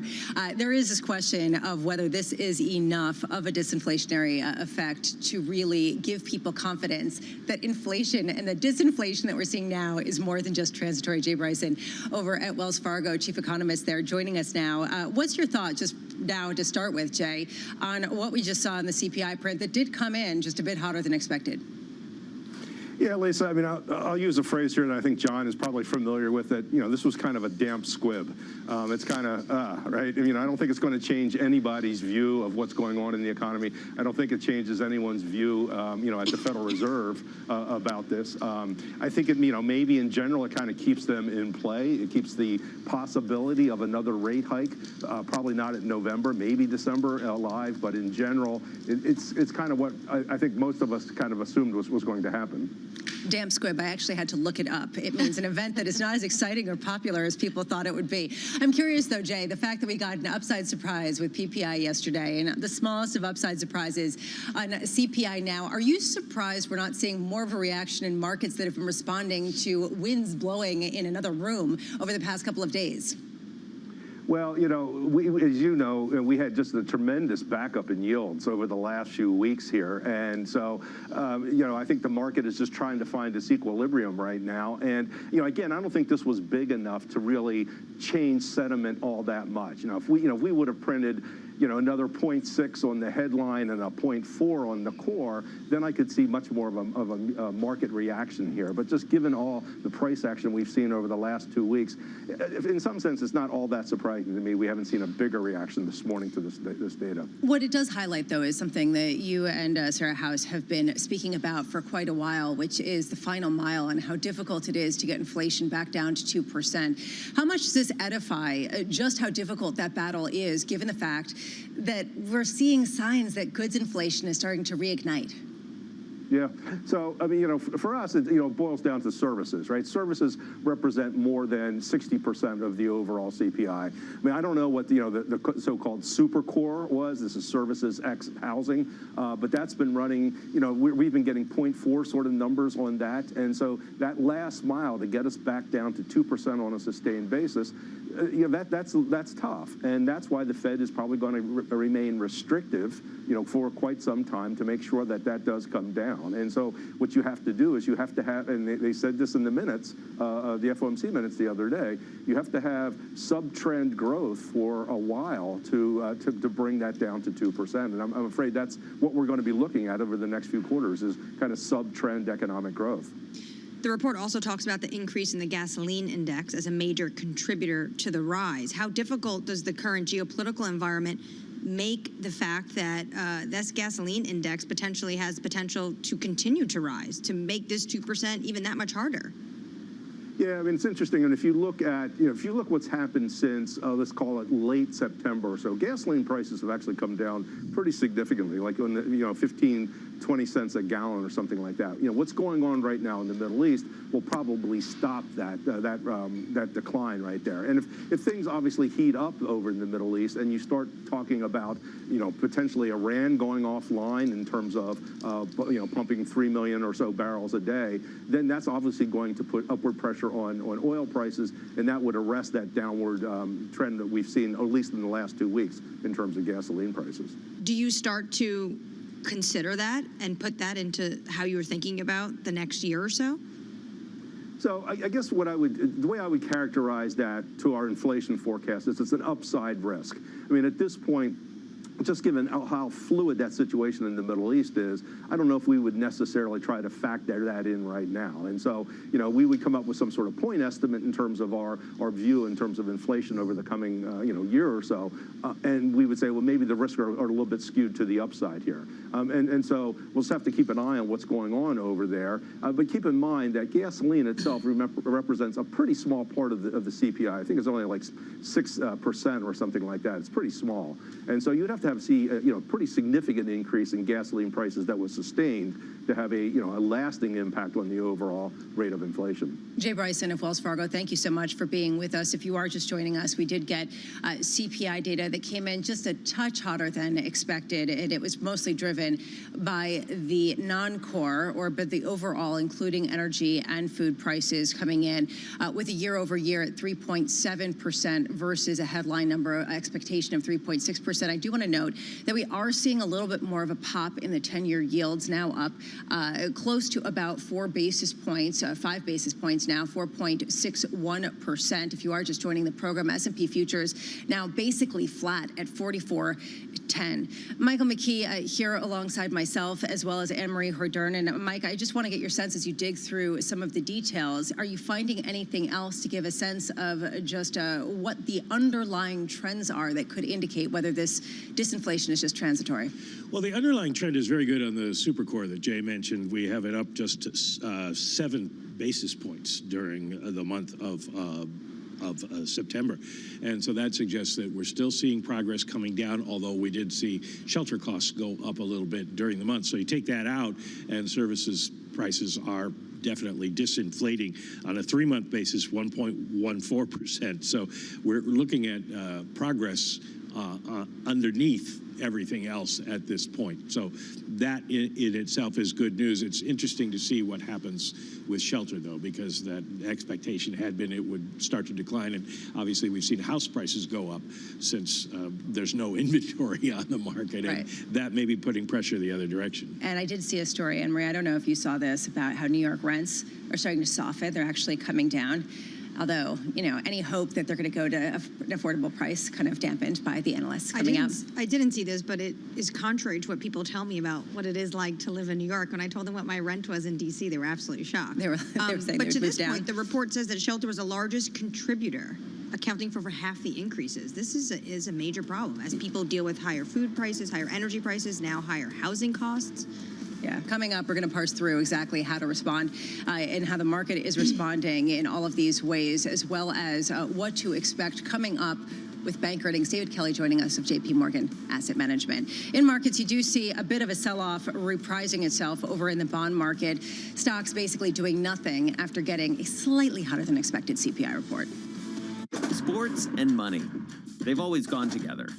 But never before have sports been so massively influential and as lucrative as they are today. NFL, NBA, none of them were what they are today when they were born. There's leagues that are being thought of and built every day. New teams, new leagues, new business models, even entirely new sports. I never in a million years would have thought this is what my life would be like. We set out to find what's happening and what's about to happen at the nexus of business, sports, and culture. Getting involved from a business perspective was something that was very natural and an easy transition for me. From the pickleball courts of Arizona to the kabaddi tournaments in India to the cornhole boards at your local tailgate. This is what's next in sports.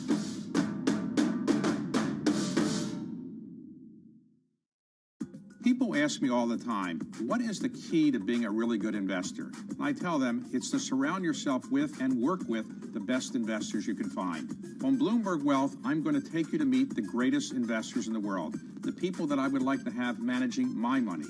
Today, I would say perhaps only second to AI right now, which is AI has got so much going on and folks are so excited about it. Climate tech is the hottest area to be in.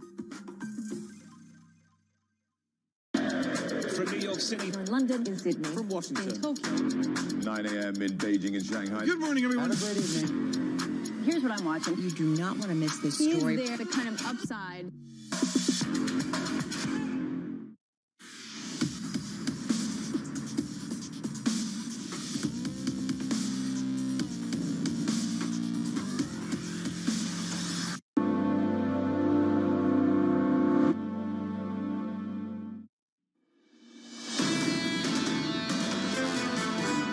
We are very closely monitoring how the situation evolves. It is too early to say.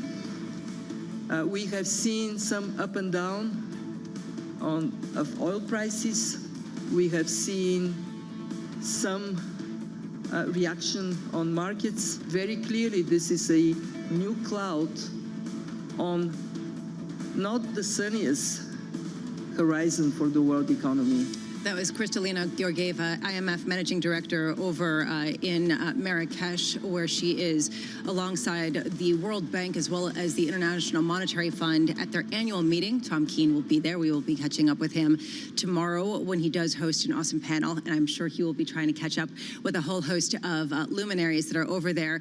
John's gone off to prep for the 9. I am here alongside Anne Marie Herdern. We are so glad to have you on a day which is really pocked with the uncertainty that Kristalina Georgieva was talking about, with the backdrop, the drumbeat of the catastrophic loss of life and families over in the Middle East. Right now in markets, a little drama after getting a slightly hotter than expected CPI print, although you are seeing the S&P Futures rising just a touch once again, up 0.2%, but yields still higher. Less so than before, but 10-year yield still up by 3%. You could see a pop through 5% on the 2-year yield. I did want to just point to a couple of specific stories that I'm watching in the corporate space. Ford, we were talking about having this potential for further profit losses after yet another strike target. This one, the very profitable plant in Kentucky, which manufactures the higher priced Super Duty versions of F-Series pickups. This is sort of the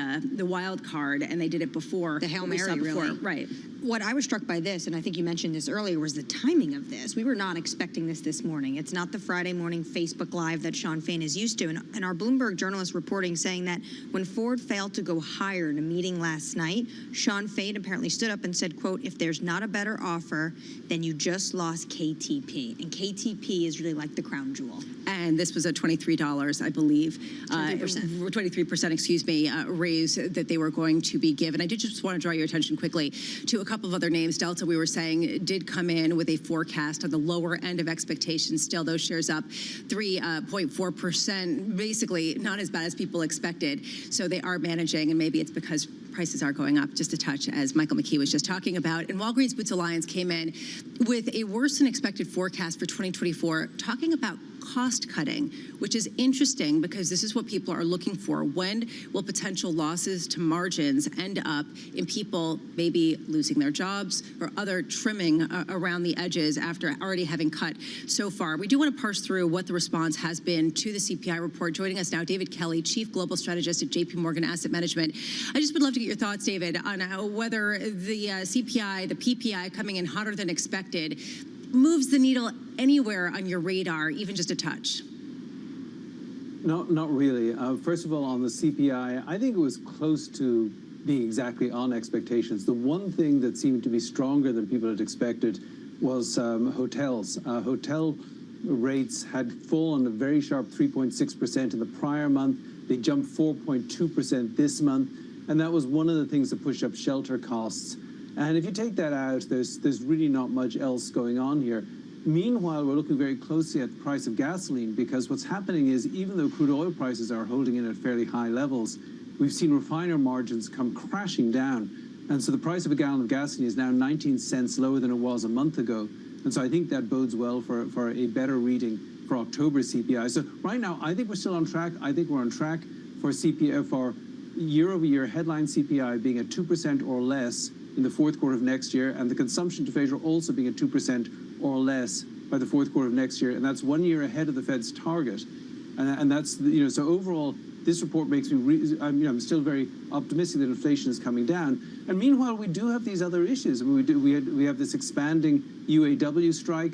I think the continued sort of chaos in Washington makes it quite possible that we'll have a government shutdown in November. So I think there are, there's still plenty of weights on the economy here, and certainly when I look at inflation.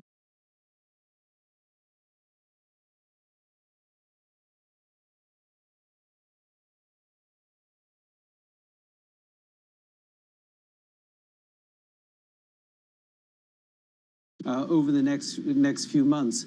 And then, as I said, I think the energy story is gradually getting better. I think the economy will grow more slowly in the fourth quarter and next year. So, and then the last thing is shelter. We know that owner's equivalent rent, actual rents, as the government reports some lag reality on the ground when it comes to negotiated rents. And we're not seeing any increase going on in the actual rental market. We're not seeing any increase going on in actual new car prices since the start of this year. So we think that will all tend to push away at transportation, or cut away at transportation services and at shelter costs. And that's really where our forecast of 2% inflation by the end of next year is coming from. Does that make you bullish or bearish? Slightly bullish. I think you have to pick and choose here. The overall U.S. equity market's not cheap.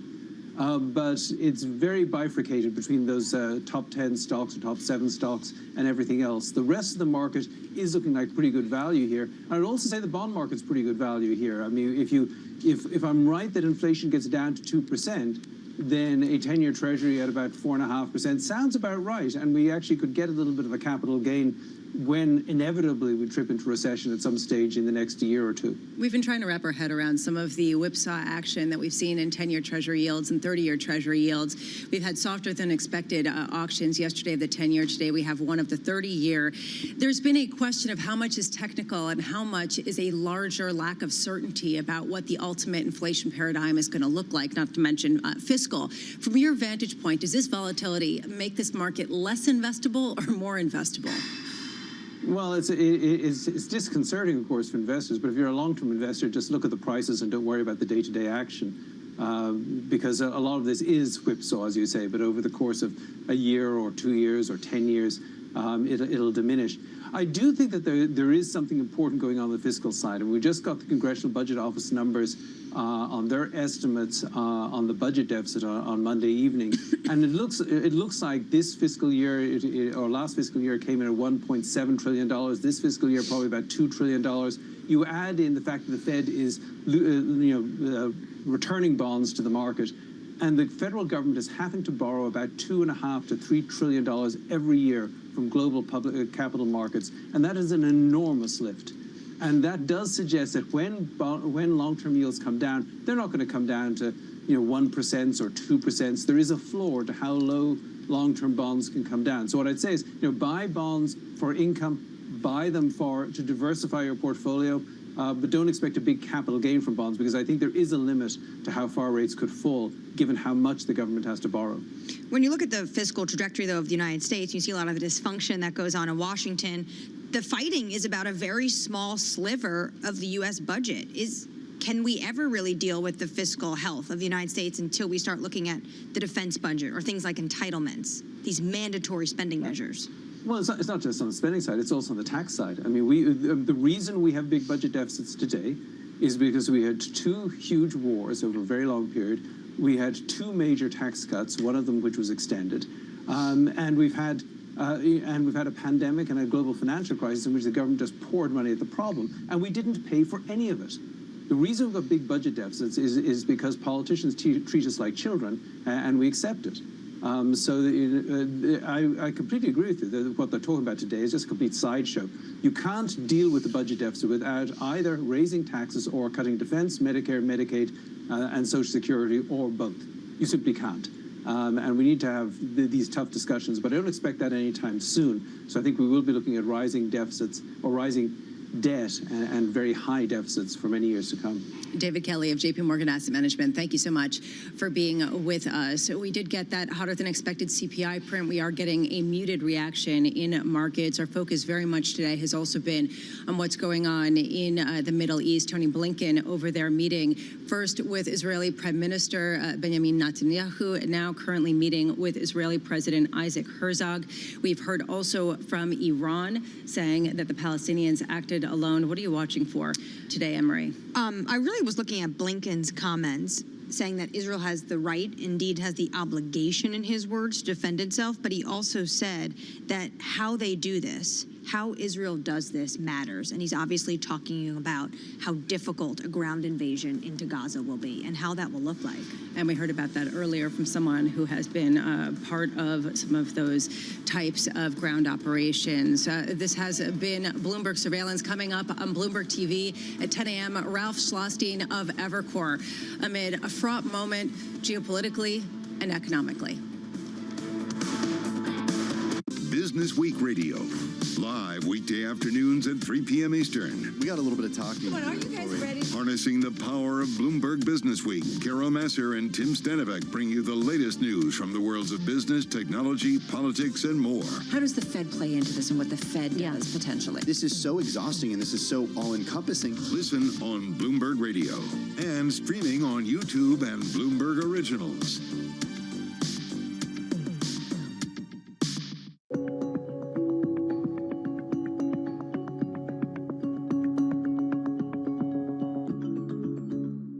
Been so used to the fact that every time there's a problem, central bank.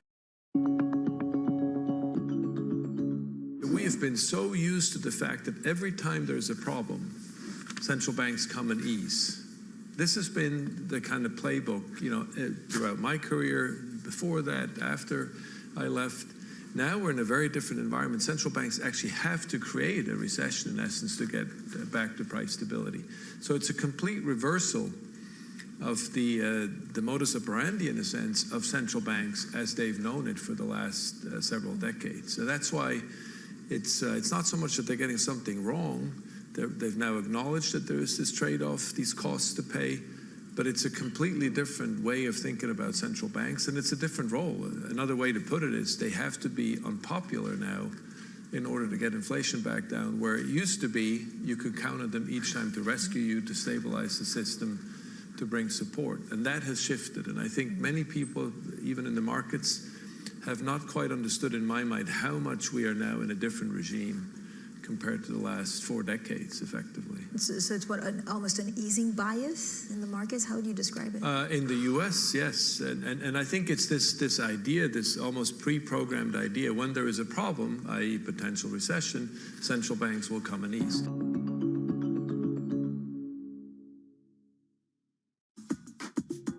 So let's go inside the boardroom. Let's suppose you win a proxy fight and or you just get invited onto the board.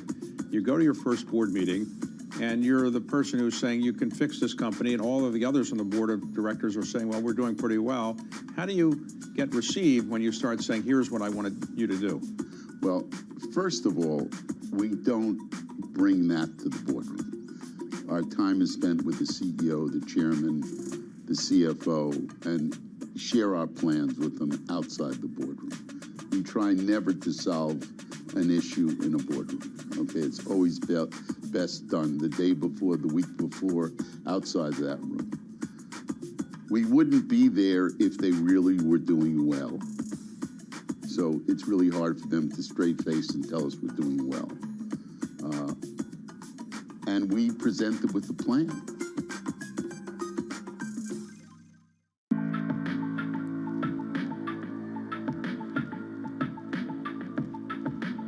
This is Bloomberg. Live from New York City this morning. Good morning, good morning. The smallest of upside surprises on the inflation report, and equities start to fade just a touch. Positive here by 0.1%. The countdown to the open starts right now.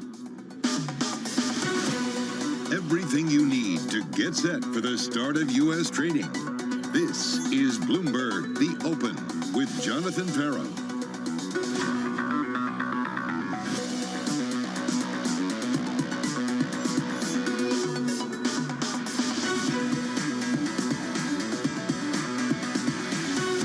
Live from New York, coming up, inflation data coming in a little hotter, sending bond yields a little higher, just as Fed officials signal they might be done. We begin with the big issue, inflation in America.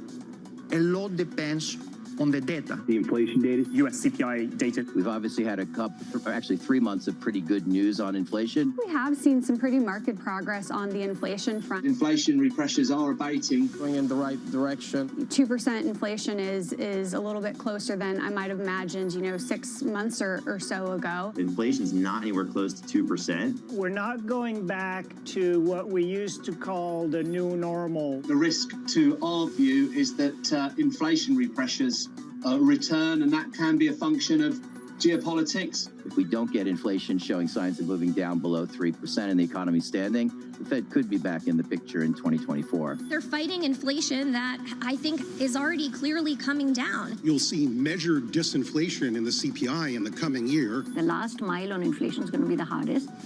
Let's have that conversation right now with PGIM's Greg Peters, Troy Gajewski of FS Investments. Troy, let's talk about how difficult that last mile is going to be. Small upside surprise on CPI, upside surprise on PPI. What do you make of it all? Yeah, so again, we have made tremendous progress. The Fed was obviously woefully behind the curve, but tightened extremely aggressively. They continue to drain their balance sheet at a historic pace. So inflation will continue to come down, but the next, 6 to 9 months, the question is, with a stronger economy, a still very hot labor market, is there a path to getting it to 2% anytime soon? And it looks more and more like the answer is no. The housing market's rebounded. Obviously, there's been, pressure in commodities to the upward surprise side. So it's going to be a really tough battle to get it back to 2. But the good news tied to that, though, John, is, a higher for longer in the front end means more income for a lot of folks. And none of us are rooting for a recession. So, sometimes we might over-obsess over the last battle, and we hope the Fed doesn't over-obsess over the next 100 basis points of declines. But in the meanwhile, I think we should enjoy the fact that the U.S. economy is potentially going to avoid recession, at least over the next 6 to 12 months. Well, jobless claims in a moment speak to that as well. Greg, let's get to that question that Troy asked. Are we on a sustainable path back towards 2%? I don't think the question is whether it's 2%. I think the real question is whether the Fed and central bankers will accept above 2%. What is that tolerance level? So I don't think they're shooting for 2% explicitly, but at what point will they view it to be close enough? And so we're in this data-driven world still. I don't understand when data became a 4-letter word. So I think, we have to see how the data plays out. It's been relatively strong. And I think central bankers just have to react to what's in front of them on the data front. Greg, do you have a base case? Because the base case I see at Morgan Stanley is the Fed is done. At Citi, they made a change in the last 24 hours. No more hikes this year. Do you have a base case on that? Well, it's hard to have a base case when it is data-driven, but I will tell you, I think the hurdle to cut is much higher than to raise. So there is a bias for additional tightening. But I think that misses the central point. It is, will they remain restrictive and for how long? I really don't worry so much about the next 25 basis point, next 50 basis point plus or minus. It is being in restrictive territory that matters. And do you believe, Troy, they will remain in restricted territory, at least for the foreseeable future? Yeah, I mean, that's been one of our core theses this whole cycle, is that it would take longer for inflation to come down. And, obviously the bond market was pricing in cuts way too soon. So it just looks highly, highly improbable that there's any chance we enter a recession prior to Q2 or Q3 of next year. And that means the soonest the Fed could possibly cut is probably late Q3, early Q4. And, that's another central point, is when they move to cut, it's really going to be the mirror image of the last hiking cycle from 15 to 18. They're going to go very, very slow. They're going to be in no emergency to go back to, ZIRP, let alone reignite QE. And so that just makes it a much more challenging environment for most assets to inflate. And it makes it much easier to envision further downside pressure as we stay in this higher for longer regime. But again, as an optimist, I kind of want to focus on some of the positives. The positives are, if you're focused on floating rate lending, you're going to have more income for longer. And if we can avoid a recession, then you're not going to have the hangover from defaults that eat away at some of that income. So, the glass might be half empty if you have too much duration in your portfolio or too much beta. But if you're focused on floating rate private loans, the glass looks really, really full right now. We'll talk about how full that glass is for Greg in just a bit. Yields up this morning by 7 basis points at the front end, 5.05% on a 2-year, on a 10-year at 460. So much data out there at the moment. CPI, initial jobless claims, bank earnings tomorrow. Mike McKee has more. Morning, Mike. Good morning, John. Well, labor market we can just dismiss with a shrug, because jobless claims come in at 209,000. That's hardly anything when you think about what's going on out there in the labor markets with the UAW strike and others. So at this point, good news there.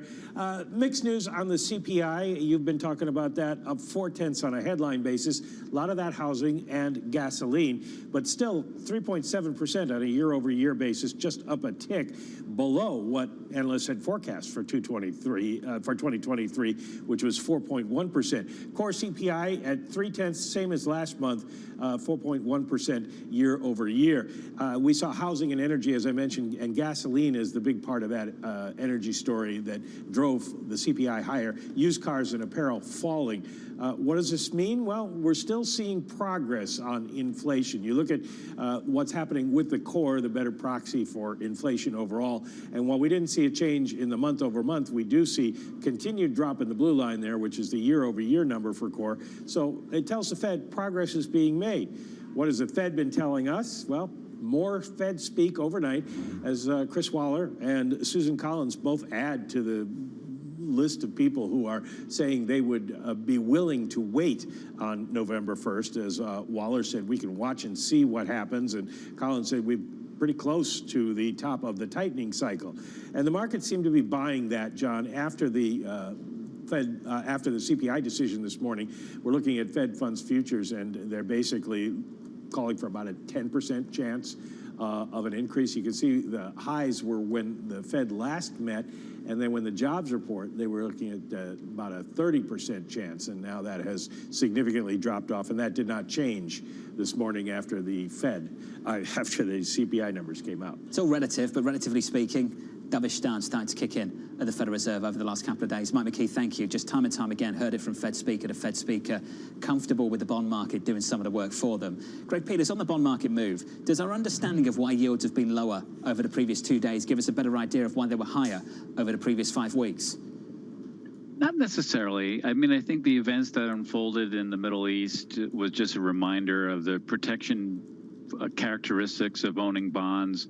My suspicion is that starts to wane as we go through. There's lots of uncertainty, but what was really notable is that there was this unrelenting march towards higher yields.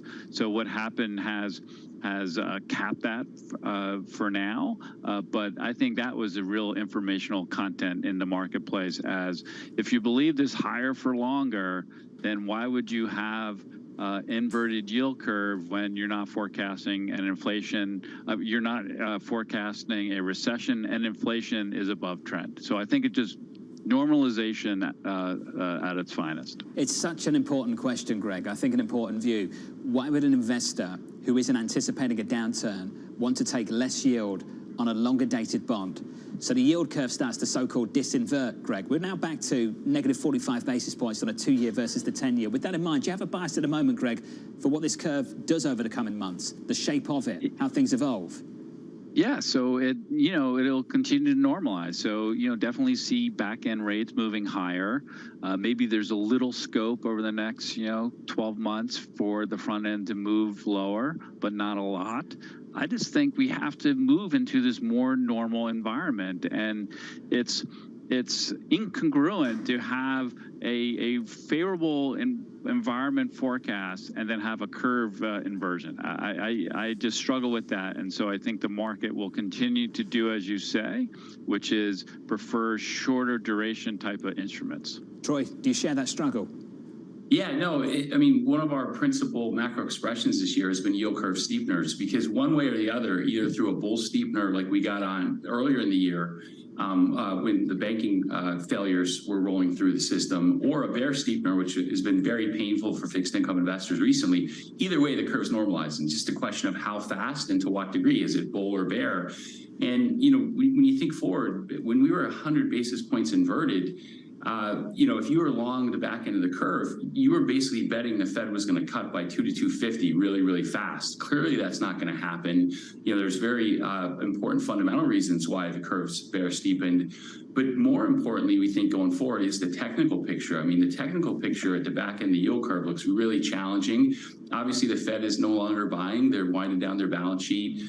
Foreign demand has dried up. And, in a typical environment, banks would be stepping in. But what bank CEO or risk manager is going to be aggressively buying duration after the book value destruction that we had over the last 12 to 18 months? So, when you couple the really lack of fundamental demand with a supply picture that's quite frankly frightening, bear steepening price action makes much more sense to us going forward than a bull steepener, at least in the short term. I think those banks would rather buy this than what they bought 3 years ago, sitting on some massive unrealized losses. Greg Peters, Troy Gajewski, sticking with us. Yields up at the front end right now on a 2-year by 8 basis points, 5.06%. Let's get you some movers going into the opening bell. We can do that with Abby. Hey, Abby. Hey, John. Well, we're not really seeing any sort of a macro reaction to that CPI print, so let's dig in on a couple of idiosyncratic stories. And starting to the upside, the shares of Delta Airlines, they are higher by 3% after they beat third quarter estimates. Now, they did trim the full year profit view, but investors seem to be accepting that it's on rising costs, and they're also talking up strong holiday bookings. This stock right now on the open set for a 6 out of the last 7 days higher. Target also up almost by 3%. Bank of America, or B of A, has upped it to a buy from a neutral on compelling valuation, a possible upside to estimates, and they're also saying that they think that traffic could start improving. And then finally, Ford, I was showing it down pretty sharply, actually, down more than 2%. The UAW, of course, has staged a surprise walkout of one of their highly profitable Kentucky pickup plants. Those shares now down about 20% from July. John. Abby, thank you. More from Abigail around the opening bell. Coming up, Secretary Blinken arriving in Israel. We will reaffirm the crystal clear warning that President Biden issued yesterday to any adversary, state or non-state, thinking of taking advantage of the current crisis to attack Israel. Don't. The United States has Israel's back. Team coverage up next.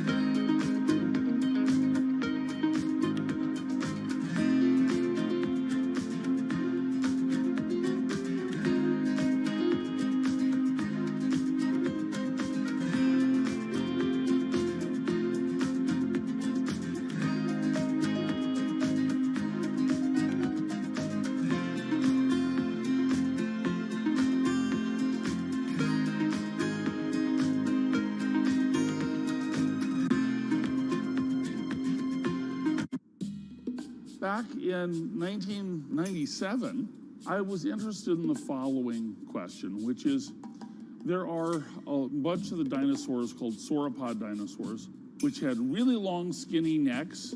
So Apatosaurus is an example. They also had really long, skinny tails. So I made a computer model that showed that, in fact, the tail of these sauropod dinosaurs could actually act like a whip. A bullwhip. Now, the way a bullwhip makes that cracking noise is because the tip of the whip actually goes about twice the speed of sound. Okay. I think the way they got a date was to impress the females by making loud booms.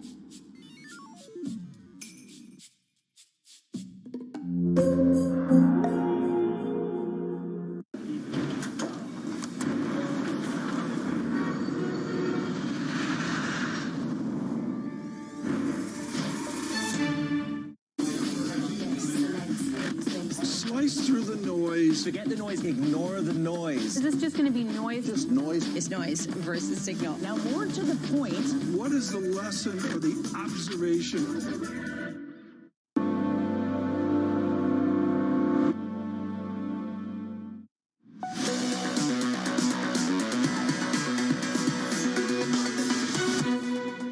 We will reaffirm the crystal clear warning that President Biden issued yesterday to any adversary, state or non-state, thinking of taking advantage of the current crisis to attack Israel. Don't. The United States has Israel's back. Thank President Biden, and thank you to the American people for your incredible support for Israel in our war against the barbarians of Hamas. Secretary Blinken meeting with Prime Minister Netanyahu in Tel Aviv. The conflict entering a sixth day as Israel targets Hamas's political and military leaders in Gaza. A potential ground invasion not yet decided upon by the emergency unity government. Iran's foreign minister denying his country's involvement in the attacks, calling them, quote, spontaneous and entirely Palestinian. Let's get to our team coverage. Bloomberg's Ollie Crook in Tel Aviv, Anne-Marie here in New York. Ollie, what's the latest?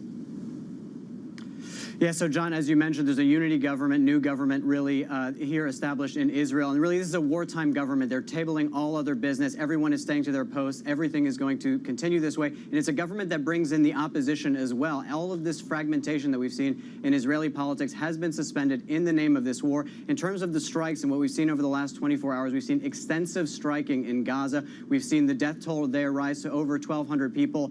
Electricity, food, water, all in short supply there. So the humanitarian humanitarian situation degrading. We have a military base that has been established on the border of Gaza with tens of thousands of soldiers. We've heard from the Israeli Defense Forces that there are up to 300,000 soldiers that are also nearby.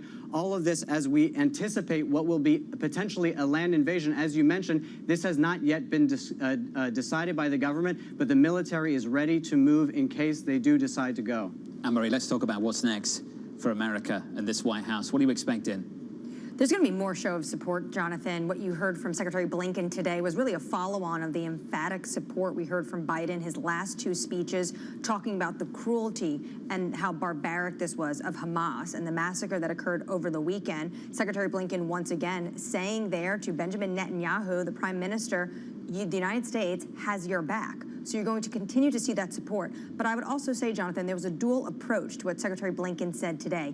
He also says how Israel does this matters. And he says we democracies need to make sure we hold ourselves to those standards, not the standards that terrorists hold themselves to. Given the nature of the kind of ground invasion that could take place, Anne-Marie, it could be a tragic loss of life for weeks and maybe even months. Absolutely, especially given what we know in the history of how Hamas operates. They use individuals, they use civilians, potentially these hostages, Jonathan. They will use them as shields to try to fight back against the IDF, the Israeli Defense Forces, especially given the landscape of Gaza. This is an immensely dense strip of land. There's a number of high-rises here. There's tunnels.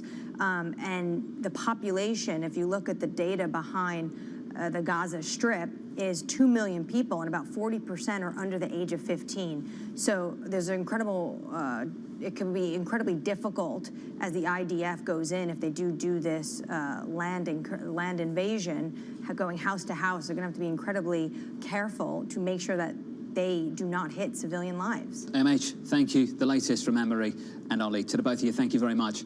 If you are just joining us, welcome to the programme. We are about 12 minutes away from the opening bell. Equities on the S&P 500 fading just a touch, just about unchanged, following a very small upside surprise on headline inflation. In the bond market, yields higher at the front end by 8 basis points. The 2-year, 5.06%. On a 10-year, up 6 basis points to 4.62. Back with us for some final thoughts, Greg Peters, Troy Gayeski. Greg, we've talked a lot about this rate move. Let's talk about credit. Can this rate shock of the last 12 months develop into a credit problem? I think it depends where you are on the credit spectrum.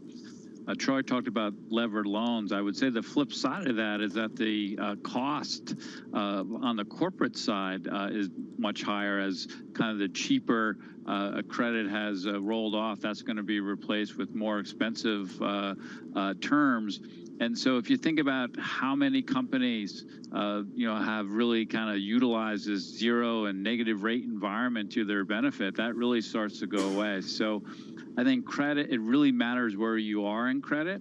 And the more levered you are, the more susceptible you are. So I think it's a high quality bias from a credit perspective. Troy, do you agree? Yeah, so 100% agree. I wasn't talking about levered loans. I was talking about private lending, where you have much stronger covenants. In fact, one of the bigger risks to markets from a credit standpoint right now is in the levered loan market, where not only have you had covenants deteriorate for years, but obviously debt service coverage ratios have slipped over time as the front end's gone up. And so, that's an area where not only will we have higher defaults relative to high yield bonds historically, but you're also seeing much, much lower recovery rates. And, one of the interesting developments in private credit now is a lot of the companies that borrowed historically, their management teams and owners are looking at ways to mitigate default in the event of a recession. And so oftentimes they're taking assets out of the capital structure and pledging that against new loans, which clearly lowers the default risk, but could potentially lower the recovery rate for the current levered loan holders. So, yeah, you have to be very selective in credit. It's a great time to be a lender given the pullback in bank lending activity. But if you have too low a debt service coverage ratios and it's too cyclical of a business and we end up with a hard landing instead of a soft landing, clearly you're going to give back a larger portion of your income through realized risk of loss. Greg, I remember a conversation we had around the pandemic, and you made some points about this golden era for credit, whereby executives in the C-suite would make decisions that are beneficial for credit holders. We had a deal announced yesterday, Exxon, Pioneer, all-stock deal. It wasn't about debt. wasn't about raising finance. Greg, when you see those kind of things, is that something that still sticks with you, that we'll start to see this behavior, that it's beneficial for the guy that's holding the bonds and maybe not the equity? Yeah, I think that's a change on the margin. You know, that was catalyzed also by cheap terms, right? So credit was extremely attractive. I think it's a harder argument to make. The way I would think about that particular transaction is kind of through a different lens. It actually speaks to maybe the underlying strength in the economy that folks have been so worried about. You know, I do think the golden age of credit has largely set. I agree with Troy. I think, you know, a lot of these companies are going to suffer here over a period of time. So you actually don't need to see a recession for a lot of these companies to fall away. And so I think the dynamics have shifted here, Jonathan. It's a big change for you then, Greg, just working through it. It's a 3-year story. That golden age didn't last too long. Greg, when you think about where spreads are right now, and you're thinking about wider spreads in the future, it's hard to put a number on things, I know, but 400 basis points clearly doesn't get it done. What does? Well, I think it's not about market investing. I think it is about pure credit investing. Relative value is probably the best I've ever seen. So while I don't like kind of the credit market writ large, the dispersion in the marketplace and the relative value opportunities for active managers is probably the best I've seen in a very long time. So it's a good news, bad story in many respects. So the headline numbers are far from attractive, but underneath the surface, there's some real interesting opportunities. Greg, thanks for being with us today. Greg Peters, Troy Gayeski, to the both of you gents. Appreciate it. Looking ahead to the opening bell about 7 minutes away. Coming up next, your morning calls in later. Nuveen Sarah Malik discusses the market implications from today's CPI report, plus counting down to bank earnings tomorrow morning. We'll catch up with Erica Najarian of UBS from New York City. This is Bloomberg.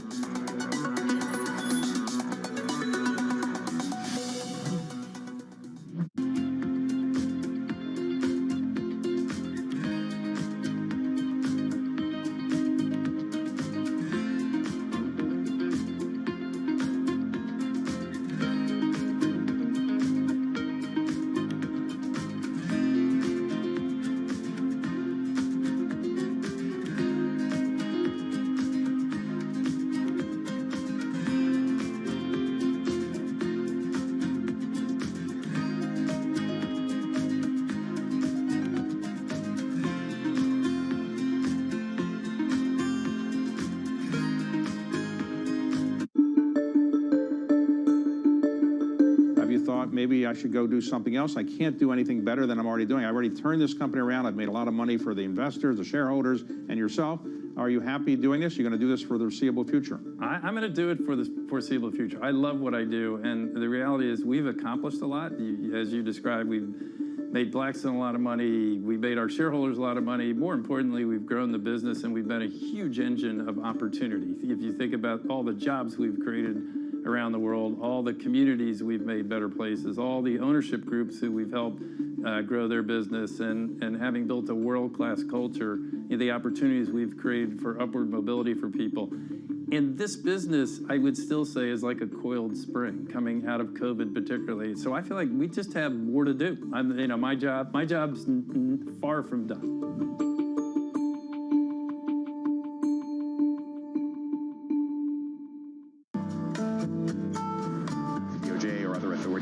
Could face bigger challenges next. It was going to keep rating World Cup. This is a 3. As the economic picture does. The BOK is getting ready to make a decision.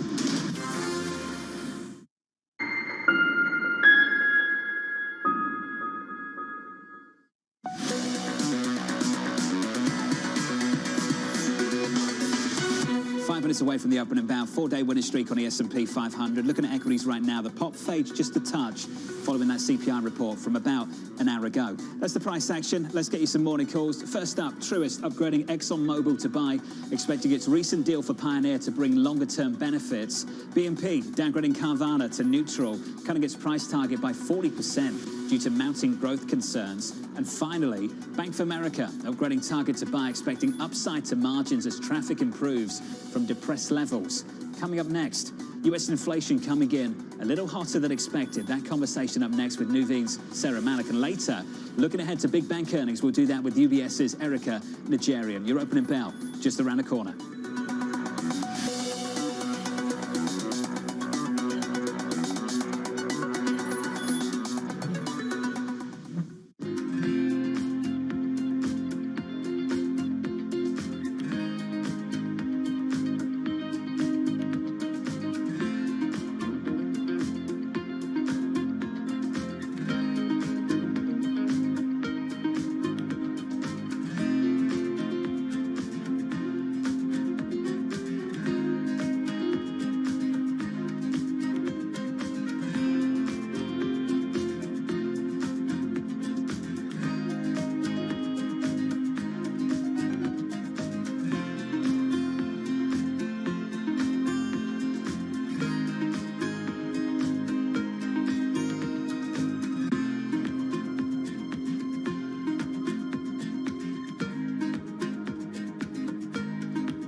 Are facing some tough challenges. Higher living and education costs and wages that aren't keeping up with inflation are making it harder for them to support themselves.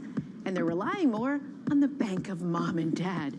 A new bank rate report shows nearly 70% of parents with kids 18 and older are putting their own finances in danger to help them. About half are dipping into their emergency savings or delaying paying off debt, while 43% drain their retirement funds. So where do you draw the line? There seems to be a generational gap, as older parents can't understand why being self-sufficient now is a lot harder than it was for them. Gen Z seems to think on average that 22 is a benchmark for covering the expenses, while baby boomers say their adult children should pay their own way closer to age 20. Either way, it's a family decision. Bankrate suggests having a conversation with your kids and setting a specific dollar amount or time frame for footing the bill. Welcome to the world of decentralized finance. You can see the massive gains for the OG crypto coin. The breakout we have all perhaps long awaited finally realized. We'll see if it sticks. Bloomberg's covering all things crypto, the people. There's no question this industry is composed of some bad actors and some good actors. The transactions. Volumes have surpassed $24 billion per day. And the technology. Stop talking about the technology, start demonstrating the utility. Bloomberg Crypto, Tuesdays. BSO Now is your online home for weekly Boston Symphony Orchestra and Boston Pops performances. See new concerts that go behind the scenes, plus acclaimed archival concerts. Visit bso.org/now, where the music plays on. BSO season sponsor, Bank of America.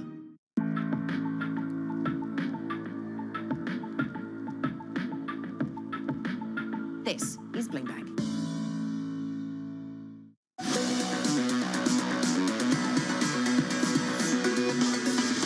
25 seconds away from the opening bow this morning. Good morning to you. 4-day winning streak on the S&P 500. Haven't had one longer than that going back to the middle of June. Over that period, up by something like 2.8%. Futures going into the opening bell up by about 0.1%. Looking to make it day 5, just about. On the NASDAQ, positive a tenth. There's your opening bell. Switch to the board and get to the bond market. Yields higher today, up by 4 basis points on a 10-year, 460. Inflation on the headline number, just a little bit hotter than expected. Your 10-year, 460.16, yields up, dollar stronger, euro weaker, euro dollar 105.70. It's a break of 106 to the downside, negative 0.5% on that currency pair. And crude with a lift, up by 1.95%, $85 and let's call it 10 cents on WTI. About 20 seconds into the session on the equity market right now, we're positive by 1/10 of 1% on the S&P. On the NASDAQ, up by 0.1% also. One stock to watch around the open is Delta, the airline, cutting its profit outlook due to higher fuel prices and maintenance costs. The CEO telling us this: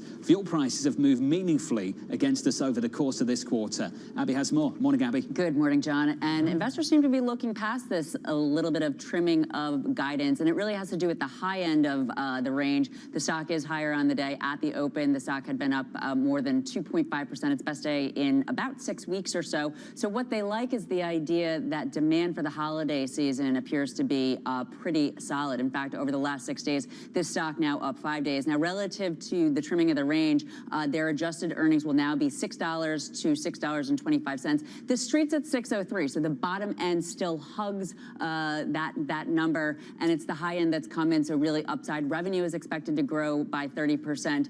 Analysts are really pretty positive here. We have Citi saying that overall the results and the guide were very encouraging, and the carrier's strong diversified revenue growth has offset those headwinds of fuel price and maintenance cost pressure. Another analyst talking about the idea that the demand is strong. Now, something that's interesting to me, the airlines have had such a hard time recently with oil that I was expecting to be down on the year. It's actually up about 10% on the year, but it is down about 30% from the peak. So lots of volatility so far on the year. It's going to be interesting to see how this fourth quarter ends, John. Abby, thank you. Stock up by 1.5%. Let's turn to the IPO market. Birkenstock shares stabilizing after sinking 13% in their debut, marking the worst first day showing for a US listing of $1 billion or more in over 2 years. Isabel Lee on top of this one. Hey, Isabel. Hey, John. So we have news that L Catterton, a private equity firm, agreed to buy Birkenstock. We had details last week, but now we have even more. So L Catterton beat out rival CVC Partners, which was supposed to seal the deal earlier this year. The Birkenstock family preferred L Catterton for 2 reasons. Number one is their track record and their background in bringing to public family-backed consumer brands, and number 2, their ability to expand in Asia. So under the terms, the private equity firm will acquire a majority stake in Birkenstock, but the two brothers, Alex and Christian Birkenstock, will retain a majority stake in the firm. By the way, after the public debut yesterday, which you brought up, was one of the worst of over $1 billion or more in over 2 years, both brothers did get a hefty $3.4 billion net worth, though, John. I've got little to say about the stock. I've got plenty to say about the shoes. The shoes, some people like them, but for now, shares are lower by around 0.5%, John. I can sense by you saying some people, you're not one of them, and I'm not either. Isabel, thank you. Isabel Lee, the stock is down by about 0.5%. We wish them the best of luck. Getting back to earnings, Walgreens unveiling a $1 billion cost-cutting program as its new CEO prepares to take over. The interim chief saying this: Tim Wentworth brings deep healthcare experience and the skills needed to propel us forward. Simone Foxman has this story. Hey, Simone. Hey, John, your shares have really been all over the place. They were down more than 5% in the pre-market trading. Now they're trading more than 3% higher. They were up as high as over 5% in just the first few minutes of trading. Investors here are really trying to parse a couple of different things. One, that new CEO I'll talk about in just a second. 2, the 2024 profit guidance that came in shy of expectations. Adjusted earnings per share expected to be $3.20 to $3.50. They were expected to be $3.70. That was what Wall Street was looking for, so a little disappointment there. But the company also announcing a $1 billion cost-cutting program, including lowering CapEx by $600 million. And they say they expect to see some of this in the second fiscal quarter. So their 2023 year just ended in August. So that looks like kind of the beginning of next year. Very mixed picture in fiscal fourth quarter. Adjusted earnings per share a little shy of expectations. Sales a little higher. They were up 9%. But as you mentioned, this new CEO, that is really going to be the focus of investors going forward. The company was looking for a successor with that healthcare experience. Tim Wentworth was the former CEO of Express Scripts, which you may remember was acquired by Cigna back in 2018. But the challenge for Walgreens has always been, will this turn towards healthcare that we saw indeed under the former CEO, Roz Brewer, actually pay off? Will Executive Chairman Stefano Pessina actually go along with this, since he has a very retail background? Already the interim CEO, Ginger Graham's, kind of pulled back on some of those programs that would have pushed the company a little bit more into healthcare. But Tim Wentworth expected to come in on October 23rd, so that's when we could get signs of whether or not this will work or not. At least at the moment, a little bit of optimism on the looking forward for Walgreens. At 23.10, the stock is up by 2.3%. Simone, thank you. For the broader market, 5 minutes into the session, unchanged on the S&P, just about unchanged as well on the Nasdaq, positive there by 0.07%. Let's turn to the autos. Ford becoming the latest strike target for the UAW after members walked out of its largest plant. UAW President Sean Fain saying this: it's time for a fair contract. If they can't understand that after 4 weeks, shutting down this extremely profitable plant will help them. Katie has this one. Hey, Katie. Hey, John. Yeah, Ford shares currently off by about 2.7%. following that surprise walkout. And we're specifically talking about Ford's Kentucky truck plant here. That generates about $25 billion in revenue per year. And to get into the TikTok, so Ford last week had proposed a 23% raise, which Sean Faden said last Friday was the top offer that they had received. But Ford wouldn't raise that offer any higher at a 5 p.m. meeting yesterday, which of course led the UAW to announce that walkout just hours later. Now, Ford has called the union's decision, quote, grossly irresponsible, and warned of painful aftershocks for both suppliers and customers, and not to mention Ford itself. You take a look at shares, they're down by more than 20% since early July or so. But if you're looking for a silver lining, Evercore noted this morning that this type of strike escalation may be needed to achieve a breakthrough. Specifically, the analyst wrote that, quote, pressure was always needed to force a deal. So remains to be seen, John. It's got to get worse before it gets better, Katie. Is that the conclusion here? Seems like it. Yeah, this feels like an escalatory step. That's for sure. Katie, thank you for the update. Katie Greifeld there on the latest with the autos. Let's continue the conversation with Nuveen's Sarah Malik. Sarah Malik joins us right now with the equity market totally unchanged. Sarah, you said recently that you think maybe equity markets are oversold. Do you still believe that?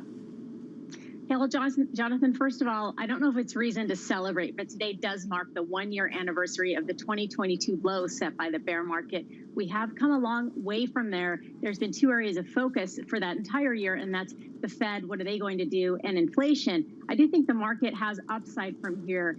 The catalyst will be earnings season. So coming into earnings season, we've seen cuts to consensus. I think there's upside. Companies can beat and raise. Also, margins are expected to be down. And we're coming off 3 quarters of an earnings recession of negative earnings growth. This could be the first quarter where earnings grow. I think that'll be the next catalyst that moves the markets higher and gets some of that cash off of the sidelines and back into equities. Do we need stability in the bond market first? And when we say bond market stability, do we mean lower yields or just smaller moves?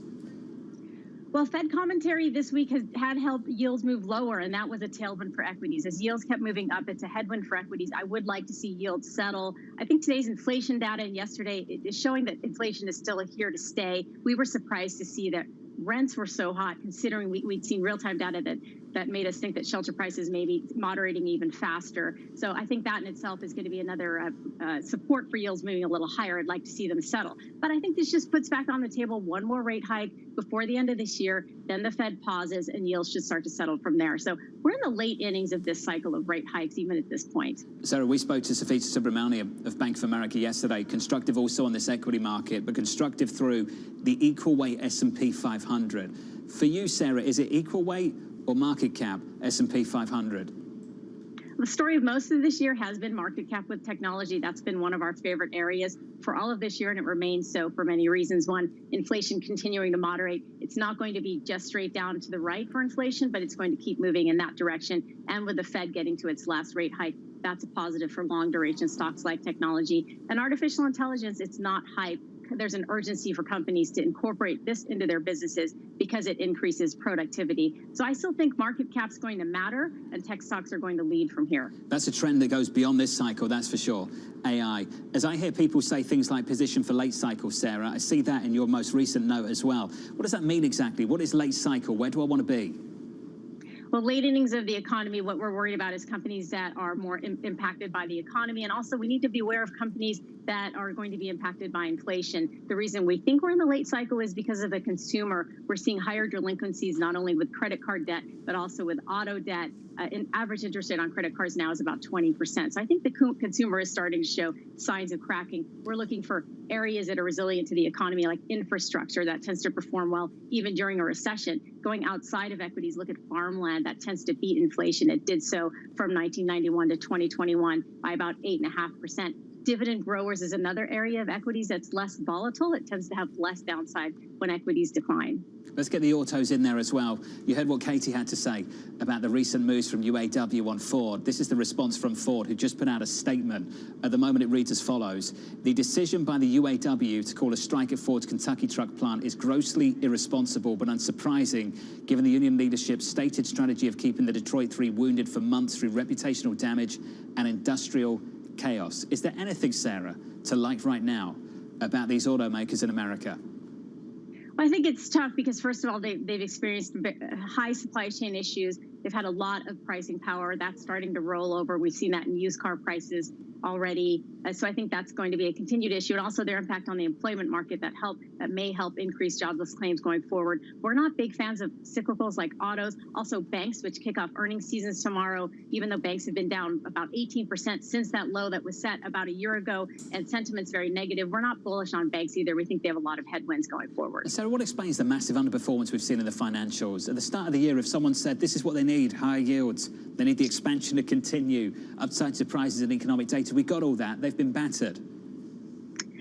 Well, a significant rise in yields can impact net interest income, which we've seen with banks. Also, higher capital requirements, regulations, more competition for deposits because of what we saw earlier this year. All of those are longer-term headwinds for banks. I think, unfortunately, it makes U.S. banks less competitive versus global banks. Banks that we like tend to be well capitalized, like Wells Fargo, and also have their own levers to pull, like a turnaround story. Also, First Citizens, which bought Silicon Valley Bank, is also in a good position, well capitalized and liquid. Those are the areas we're sticking to in banks. We think the other ones are just going to continue to face these long-term headwinds, even though valuations may look cheap. They may bounce a little bit on earnings tomorrow. I think longer-term valuations could get cheaper. Bank of America down by close to 20% year to date. Sarah, thank you. Sarah Malik there on the financials.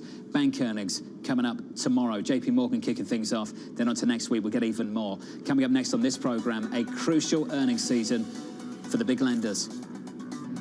Our expenses will go down, our revenues will go up as a result of being simpler, and I think you'll really, despite this great investment in what we're doing in the transformation, those costs will begin starting to come down. Results from Citi, JP Morgan, Wells Fargo, all in the next 24 hours. The conversation up next with Erica Najarian of UBS.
We're back for another season of AI IRL.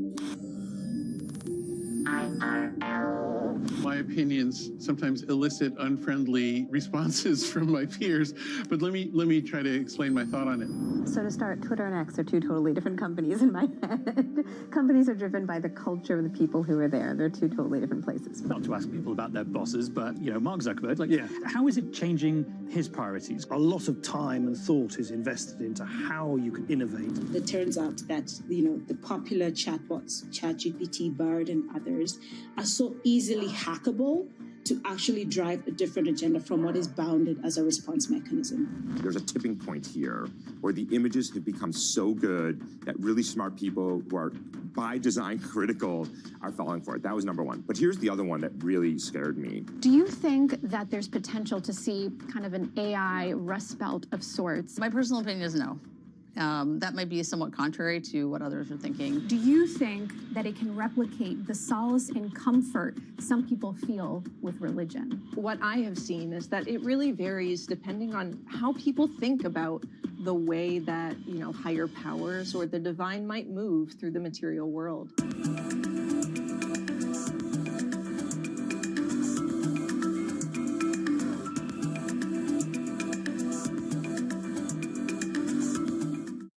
People ask me all the time, what is the key to being a really good investor? And I tell them it's to surround yourself with and work with the best investors you can find. On Bloomberg Wealth, I'm going to take you to meet the greatest investors in the world, the people that I would like to have managing my money. Today, I would say perhaps only second to AI right now, which is AI has got so much going on and folks are so excited about it. Climate tech is the hottest area to be in.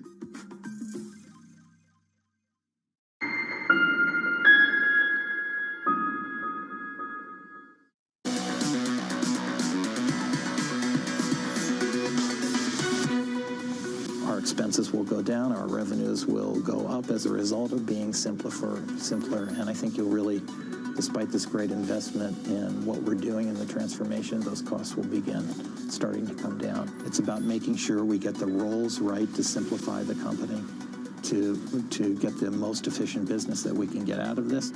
The Citigroup chair with Francine Lacqua in Marrakesh, Morocco. Look out for more interviews coming from Francine and Tom in the next 24 hours. In the next 24 hours, big bank earnings kicking off as well. JP Morgan, Wells Fargo, Citi reporting results before the opening bell as the lenders deal with higher for longer interest rates. Shanali Basak has more. Hey, Shanali. John, the big story here, you have to look at it, is the credit quality starting to turn at the biggest of the U.S. banks. There's an expected more than $5 billion worth of write-downs expected in terms of consumer loans at JP Morgan, Wells Fargo, and Citigroup alone that are starting tomorrow. That is the biggest level of write-downs since the heat of the global pandemic, 2020. So you take a look at those write-downs, and that's not the only part of the story that's a bit sour for these big banks. If you take a look on the year, really only JP Morgan is up on the year, and even at JP Morgan, trading is expected to be flat to lower. Over at Citigroup, we were expected to have higher trading, but again, those credit losses are a big worry, and it's a big worry when you consider that the worst may be still yet to come.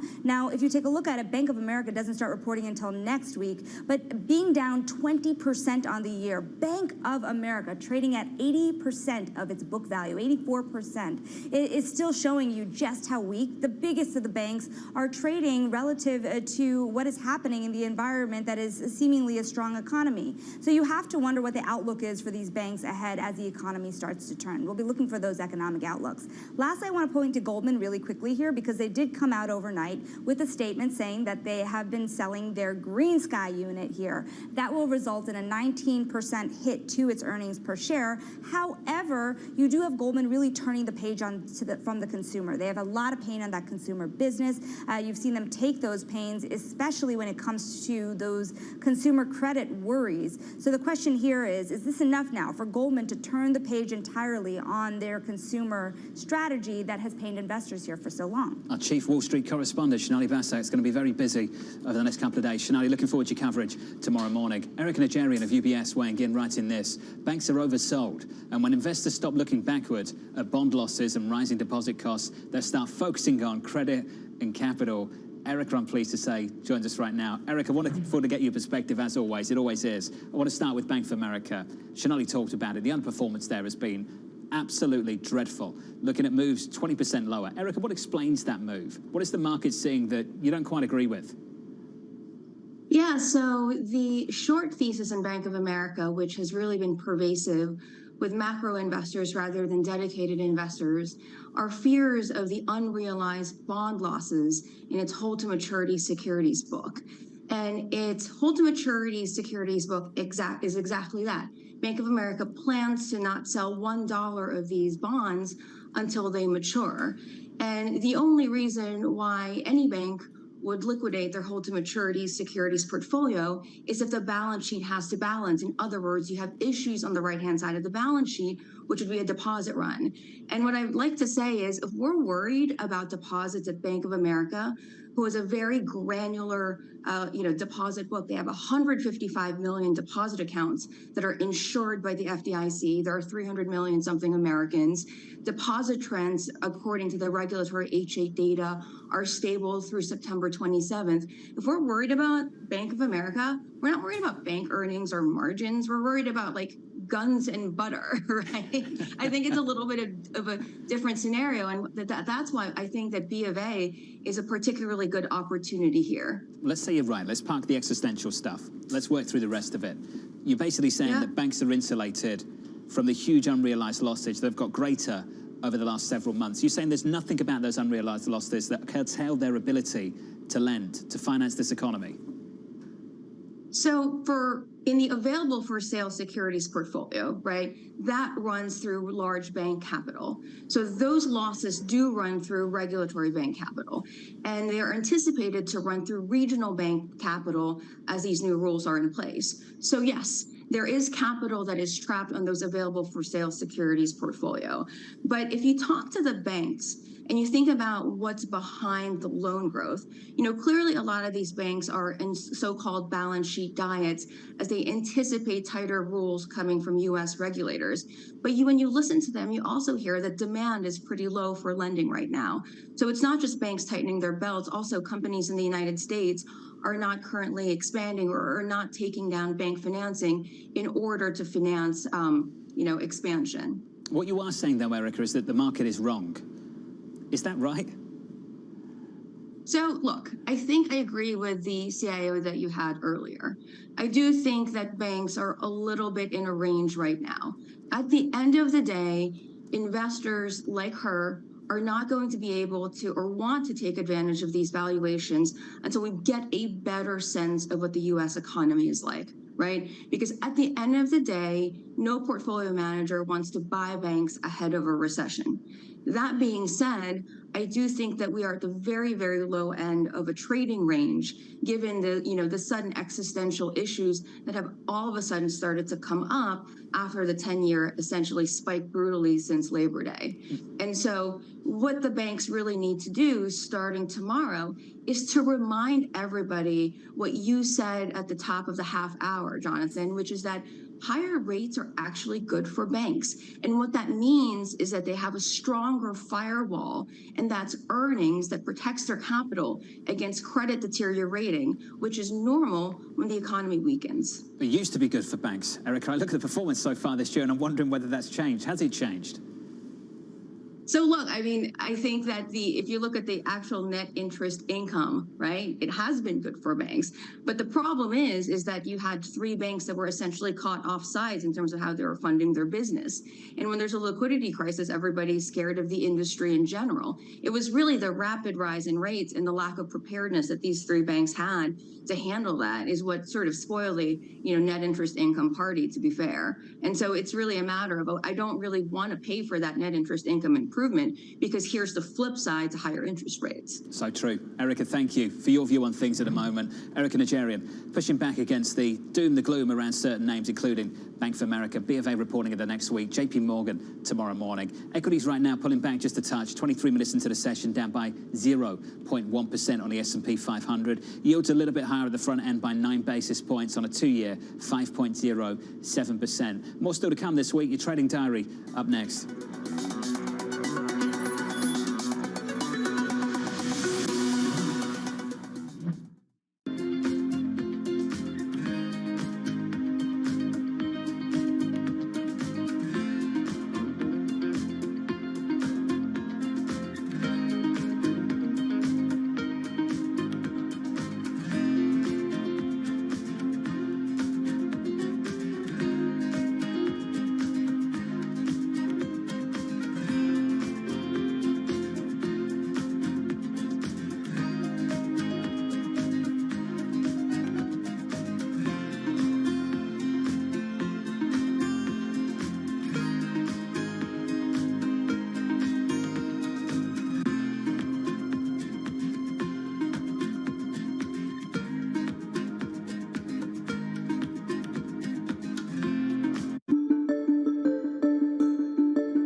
Thing in life I've often said is to be happy, but you seem like a very happy person. It's like nature. Nothing ever stops. So you could be super happy 1 minute and then something happens.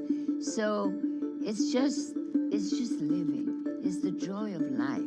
For any young woman that's watching this, wants to be the next Diane von Furstenberg, what would you recommend? I think the most important thing in life is the relationship you have with yourself. Once you have a good relationship with yourself, any other relationship is a plus and not a must. And the second advice is to be as true to yourself as you possibly can. And you have to accept and own things you may not like, but the more you could be you, the happier you will be.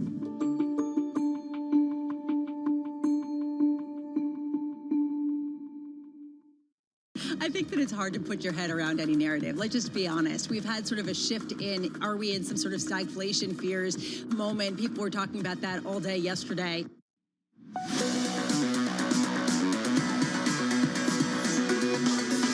Snapping a 4-day winning streak on the S&P 500. Real underperformance in the small caps. The S&P pulling back by 0.2%. That's the price action. Here's the trading diary coming up through the week. Dallas Fed President Lori Logan speaking at the top of the hour. More Fed speak throughout the day from Bostic and Collins. The US Treasury selling $20 billion worth of 30-year bonds at 1 p.m. Eastern Time. And on Friday, the main event, big bank earnings, JP Morgan, Wells Fargo and Citi. Plus, we'll get US consumer sentiment data as well. From New York City, that does it for me. Thank you very much for choosing Bloomberg TV. Good luck for the rest of the trading day. This was the countdown to the open.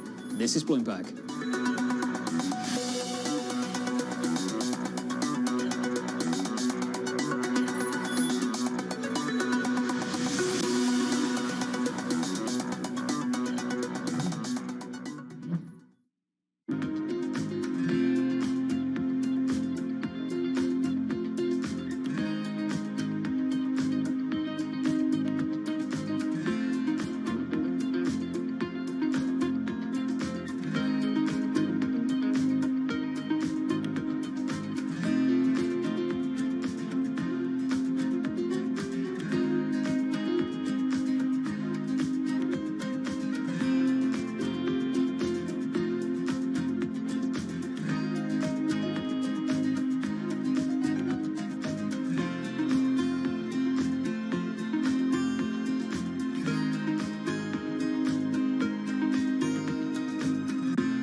Back in 1997, I was interested in the following question, which is, there are a bunch of the dinosaurs called sauropod dinosaurs, which had really long, skinny necks.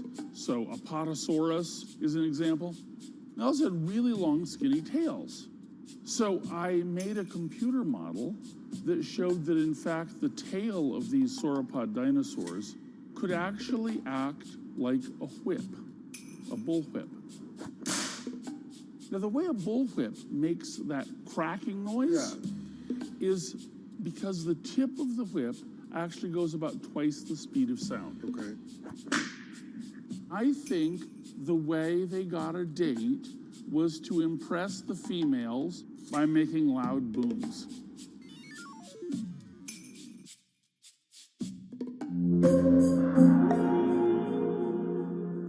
News breaks. No one covers the world like Bloomberg. On the AI question, what we don't really see is Apple doing a knee-jerk response and moving into the domain of generative AI. Supporters of President Recep Tayyip Erdogan celebrating late into the night, dancing and singing. We have a fundamental reassessment of everybody's capacity within OPEC. Should we talk about $95 and $100 oil again? Not for a while. Bloomberg, your global business authority. This June, in honor of Pride Month and Juneteenth, Bloomberg brings you a special equality series every Thursday in June at 1 p.m. Eastern. Bloomberg Equality, celebrating inclusion this Pride Month.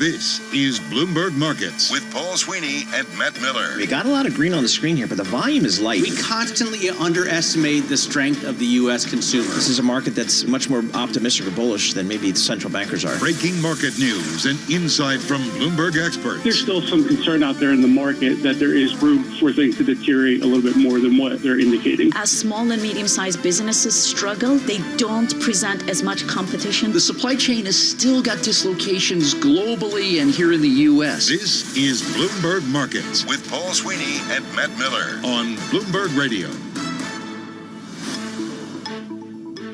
All right, good Thursday morning from the Bloomberg Interactive Brokers Studio in New York City and parts beyond to our worldwide audience. We're broadcasting live from Commonwealth's 2023 National Financial Advisors Conference. Matt, we're at the Gaylord Rockies Resort in Aurora, Colorado. They have a serious water park here. Just let you know. I always forget. Paul loves the water park. So every time Paul It's goes, like snowing. every time Paul goes on a remote, Yeah, it's he a will little find chilly, out the coolest local water park and visit and review it. I hope we see a video of that I hope we don't. for YouTube. So we're here. So we'll be broadcasting all day here. We've got a lot of great guests from this conference as well. We'll break down the markets, break down the latest in Israel as well, and as well down in Washington, D.C., what's happening down there as the Republicans seek to get a new speaker. Let's kick things off, though, with Mr. John Tucker in the Bloomberg Business Flash. All right, thanks, gentlemen. The major stock averages mixed to lower. Treasury yields pushing higher. This all comes after the Consumer Price Index rose at a pretty brisk pace for the second straight month. That is the takeaway from the release of the CPI this morning. We have the two-year yield pushing up 9 basis points, 5.07%. The 10-year yield, 8 basis points higher. That is at 4.64. But David Kelly at JP Morgan Asset Management, he's confident the rate of inflation is slowing. Right now, I think we're still on track. I think we're on track. Year-over-year headline CPI being at 2% or less in the fourth quarter of next year, and the consumption to Treasury also being at 2% or less by the fourth quarter of next year, and that's 1 year ahead of the Fed's target. And that's, so overall, this report makes me, I'm still very optimistic that inflation is coming down. Right now, the S&P 500, 12 points lower. That's down 0.3%. 43.63 on the index. Dow Jones Industrial Average down 139 points. And despite the fact yields are higher, tech-heavy NASDAQ 100, that's up about 10 points right now. That is about 0.1% higher. With little warning, 8,700 workers walking off the job at Ford's highly profitable pickup factory in Kentucky. Shares of Ford, they were down about 3%. The banks, they start reporting tomorrow with higher rates. The net interest margins probably be in focus. We check the markets for you all day long right here on Bloomberg Radio. I'm John Tucker, and that's your Bloomberg Business Flash. Paul and Matt.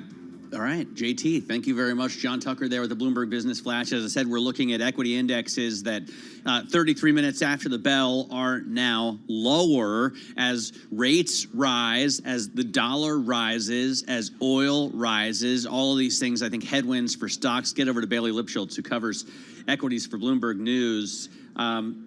Bailey, what do you see here? Yeah, we're seeing a lot of risk-off mentality, Matt. Given the macroeconomic data, you see the CPI number coming in. Maybe we're getting back towards a more of a coin flip odds in terms of whether the Fed will or won't hike at some point this year. Though looking at the bright spots, as JT mentioned, we're going into earnings season. It's actually already upon us. Fastenal, an industrial products provider, if you don't know what they sell things like lubricants, tools and equipment, trash cans. They actually beat expectations. Best performer in the S&P 500. What's the ticker again? FAST. Fastenal. Yeah.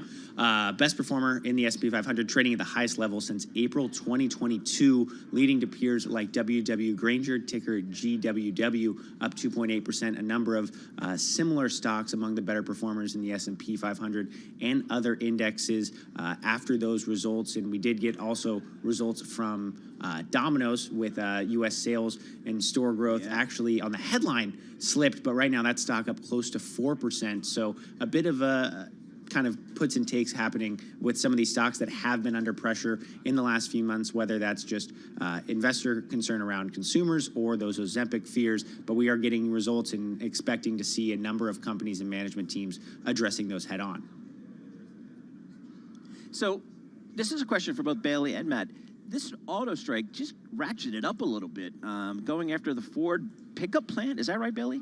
Yeah, we're seeing a UAW striking at the pickup truck plant in Kentucky. That stock down 2.6%, ticker F, so one of those handful of stocks that are tickered by just a single letter. So this coming as 8,700 workers walked off the job at 6:30 p.m., marking the largest strike action taken by the UAW at any of the 3 Detroit automakers since it declared the strike against Ford, GM, and Chrysler parent Stellantis in mid-September. So, Matt, I'm interested in your thoughts. Just it seems like these issues are continuing to dog the big three. Yeah, no, for sure. And this is the big one, folks. When you cut off production at a plant that builds $25 billion of trucks every year, I mean, we're talking about Super Duty trucks in Kentucky. We're talking about the Ford Expedition, you know, these big SUVs that have huge margins. That's a problem for the Ford Motor Company.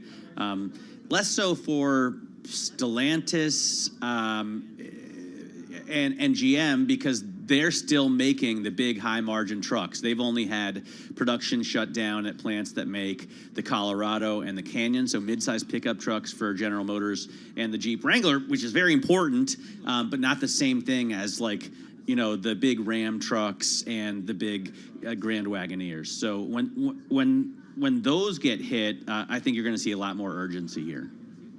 Yeah, and another group we're keeping. Yeah, go ahead, Bailey. I was just going to say another group that we're keeping an eye on more broadly is consumers exposed. Hormel Foods down 8%. They have an analyst day trading at the lowest since 2018. Ticker HRL. $18 billion company that makes, you know, those meats and chilies and other yummy things. But continuing to see weakness for that group. Lamb Weston Holdings, ticker LW, down 7.5%. So weakness continuing to dog some of these companies going into earnings season. We saw results from Lamb Weston. We saw results from McCormick. Maybe we're seeing continued weakness among consumers, broadly speaking, here in the U.S. All right, Bailey, good stuff. Appreciate it. Bailey Lipschultz, he covers all the equities for us here at Bloomberg News. And as I said, Matt, we're down here at the broadcasting live from Commonwealth's 2023 National Financial Advisors Conference. We're at the Gaylord Rockies Resort in Aurora, Colorado, literally right next door to the airport. I mean, planes are flying over, flying out. It's and for somebody who likes planes, it's a great place to be here. We're joined here at the conference down here by Trap Kloman, COO and President of Commonwealth. Trap, thanks so much for joining us. Thanks for having us down out here in Denver. Talk to us about Commonwealth. You guys have got, it's like 2,000 financial advisors. Mm-hmm. What do they need from you guys? Because these markets are very, you know, they're very difficult to navigate. You have equities, fixed income, alternatives. How do you try to help your RIAs out there? Yeah, it's a fascinating and endlessly challenging opportunity for us because so much is continuously changing, both in the financial markets. Frankly, technology has become such a big part of any business, but especially for financial advisors. And then, of course, you overlay regulation. So as you think about the opportunities we have, it's to be a great business partner for these RIAs and duly registered advisors who really, you know, their greatest opportunity, their greatest value is their relationship with their clients. So if we think about our role in the ecosystem, how can we maximize their time, their opportunities to spend time with their clients? So, yeah, we look through our research team to take on as much of that work as possible, and especially in these markets and, you know, volatile global political events, bringing our economists to bear to help them navigate that. You know, really build a lot more portfolios, bring more technology so they can do research faster, trade faster, and then white label and communicate it out to their clients so they can really present themselves rightfully as subject matter experts and really, you know, tying personal needs on an individual level to you know, the marketplace. And I just think that's a fantastic service that they do, you know, for over 500 households in America, and, you know, we're very proud to be a part of that. So when I talk to some of the RIAs around here this year and other years, they say, man, the back office stuff is really consuming more and more of my time. That's where I need some leverage, so I can talk to my clients, so I can, you know, really provide some value-added advice. How do you guys try to address that? Yeah, that's exactly it. And it's only growing. If you look at some of the rule proposals right now about protection of consumer data, which we fully agree with, but the difficulty in navigating that and managing the technology. So one of the values of having scale and being in the business that we're in, we can focus on the complexity of trading, of compliance, of technology. And RIAs, if you look at the history, it really started upstream with large institutional RIAs. And what's great about what's going on in the industry is that's been moving downstream.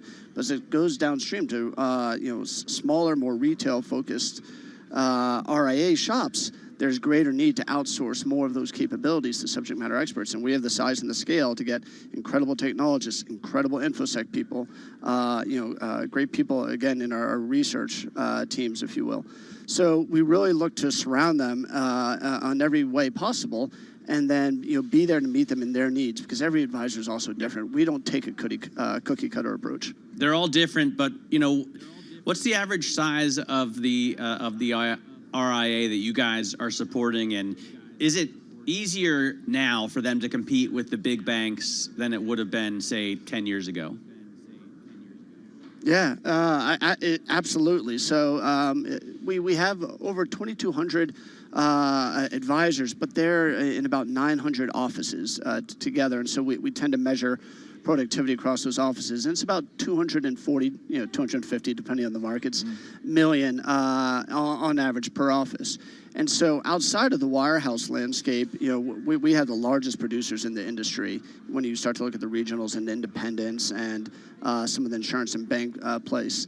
And one of the reasons we have been so successful, I love the question, is because a lot of the capabilities that used to only be accessible in that bank, the wirehouse, the large bank environment, are now available much more broadly. And individual RIAs, can't necessarily access that on their own. And so there are more and more business partners who are bringing more alternative investments, banking capabilities, more sophisticated trust solutions, high net worth, absolutely. And having a monopoly on internal product in a fiduciary world isn't an advantage anymore.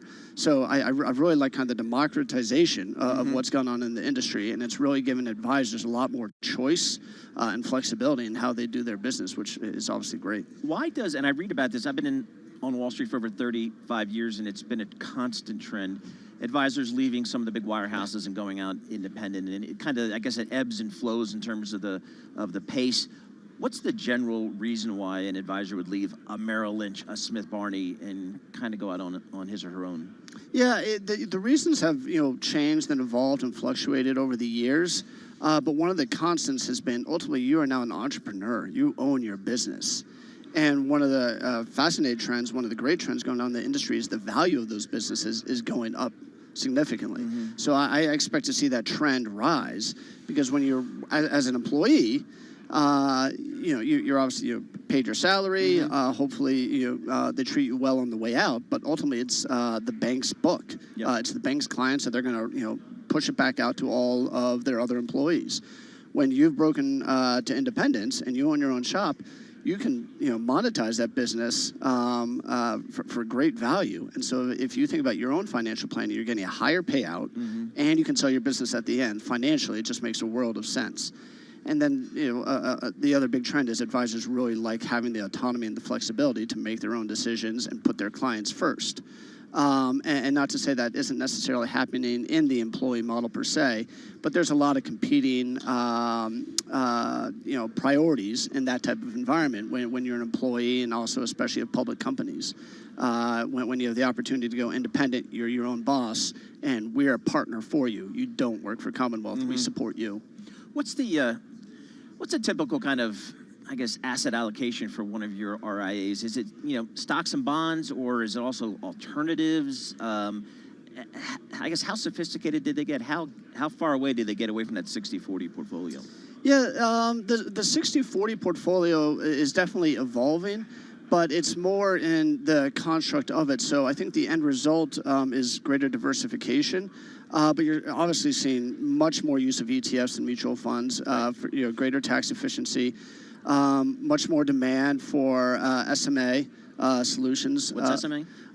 Separately managed accounts. Okay, got it. Where you can have individual holdings within a portfolio, a managed portfolio or an index, but then you can self-select a little bit. So if you have some preferences that align with your goals or beliefs, or you have some holdings that you don't want to part with because of tax consequences, but you want to jump into a model, you're not forced to sell out of your position just to adhere to a model. So it gives our team and our advisors the ability to really make many more investments, much more individual, customized for their investor.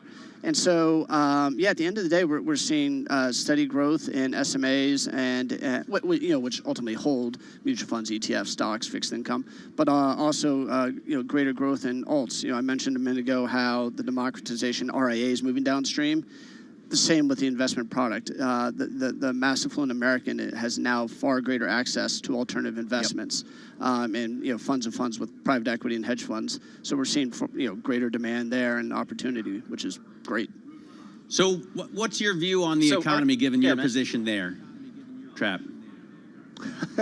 I have far smarter people than myself who spend a lot more time on the economy.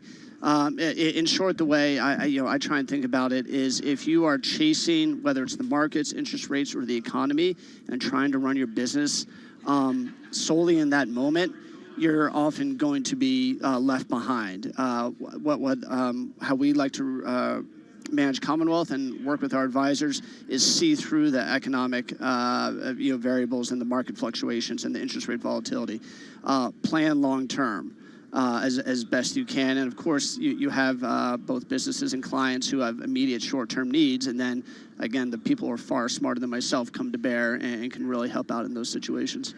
Trap, undergrad from the University of Virginia. I'm a big fan of the Wahoos. 1-5 in football. Yeah, the Cavaliers. No, hopefully not the football team. Yes, the Wahoo. Yeah, go Hoos. But yeah, it's real hard these days, and it's been hard for a long time. My daughter just went to Syracuse, though, so I was all ready to follow Syracuse as well, but they're struggling too. So I guess I have to wait till next year. Yeah, exactly. But you always have a basketball season as well. What's that, the Paul Tudor Jones Arena? John Paul Jones. John Paul Jones, yeah. Yep. Okay, awesome. Very good stuff. Yeah, All right. beautiful place. Yeah, it is. All right, Trap Clement, thanks so much for joining us. Trap is the COO and president of Commonwealth. They are sponsoring this conference here in Denver, Colorado, just outside of Denver in Aurora, Colorado. Some good stuff out here. Matt, just looking at these markets here, kind of pretty calm here. S&P off 0.1%, the Dow off about 0.3%, and the Nasdaq actually eking out a little bit of a gain here. Yields a little bit higher. 10-year Treasury up 7 basis points, 4.63%. And I'm looking at crude oil. It's all over the place this week. Big surge on Monday after what happened in Israel, then backing off. Moving a little higher again today, up about 1.1%, just above $84 per barrel for WTI crude. We'll keep everyone up to date on these markets going forward. This is Bloomberg. Good morning. Let's get some company news right now with Lisa Mateo. Good morning. A highly profitable Ford pickup factory in Kentucky has become the latest strike target for the United Auto Workers. Bloomberg's Katie Greifeld has more on what went wrong. Ford last week had proposed a 23% raise, which Sean Faden said last Friday was the top offer that they had received. But Ford wouldn't raise that offer any higher at a 5 p.m. meeting yesterday, which of course led the UAW to announce that walkout just hours later. Now, Ford has called the union's decision, quote, grossly irresponsible, and warned of painful aftershocks for both suppliers and customers. Now, that Kentucky plant generates $25 billion a year in revenue. Ford shares right now down about 2%. To Hollywood, where talks are said to have broken down between striking actors and the studios. Bloomberg's Gina Cervetti has that story. SAG-AFTRA said industry CEOs walked away after refusing to counter the latest union offer. A group representing the studios said the union's current offer would cost more than $800 million a year and create an untenable economic burden. Now, the Alliance of Motion Picture and Television Producers says their contract offer to the actors is just as good as the deal that recently ended the writer's strike. Right now, Disney shares, we'll check in with those right now, they're down about 0.5%. Job cuts could be coming to Netflix as the company restructures its animation unit. Variety reports that the changes will also shut down 2 films that are currently in pre-production. It says the streamer is looking to recruit outside producers to keep its animated content volume consistent. Netflix shares right now up just a fraction. Those are the company's stories we're following this hour. I'm Lisa Mateo, and this is Bloomberg.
Markets, headlines, and breaking news 24 hours a day at Bloomberg.com, on Bloomberg Television, and the Bloomberg Business app. This is a Bloomberg Business Flash.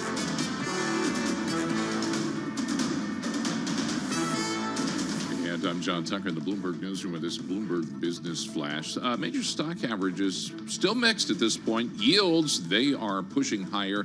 After today's inflation report, the CPI printed a little hotter than what economists had forecast.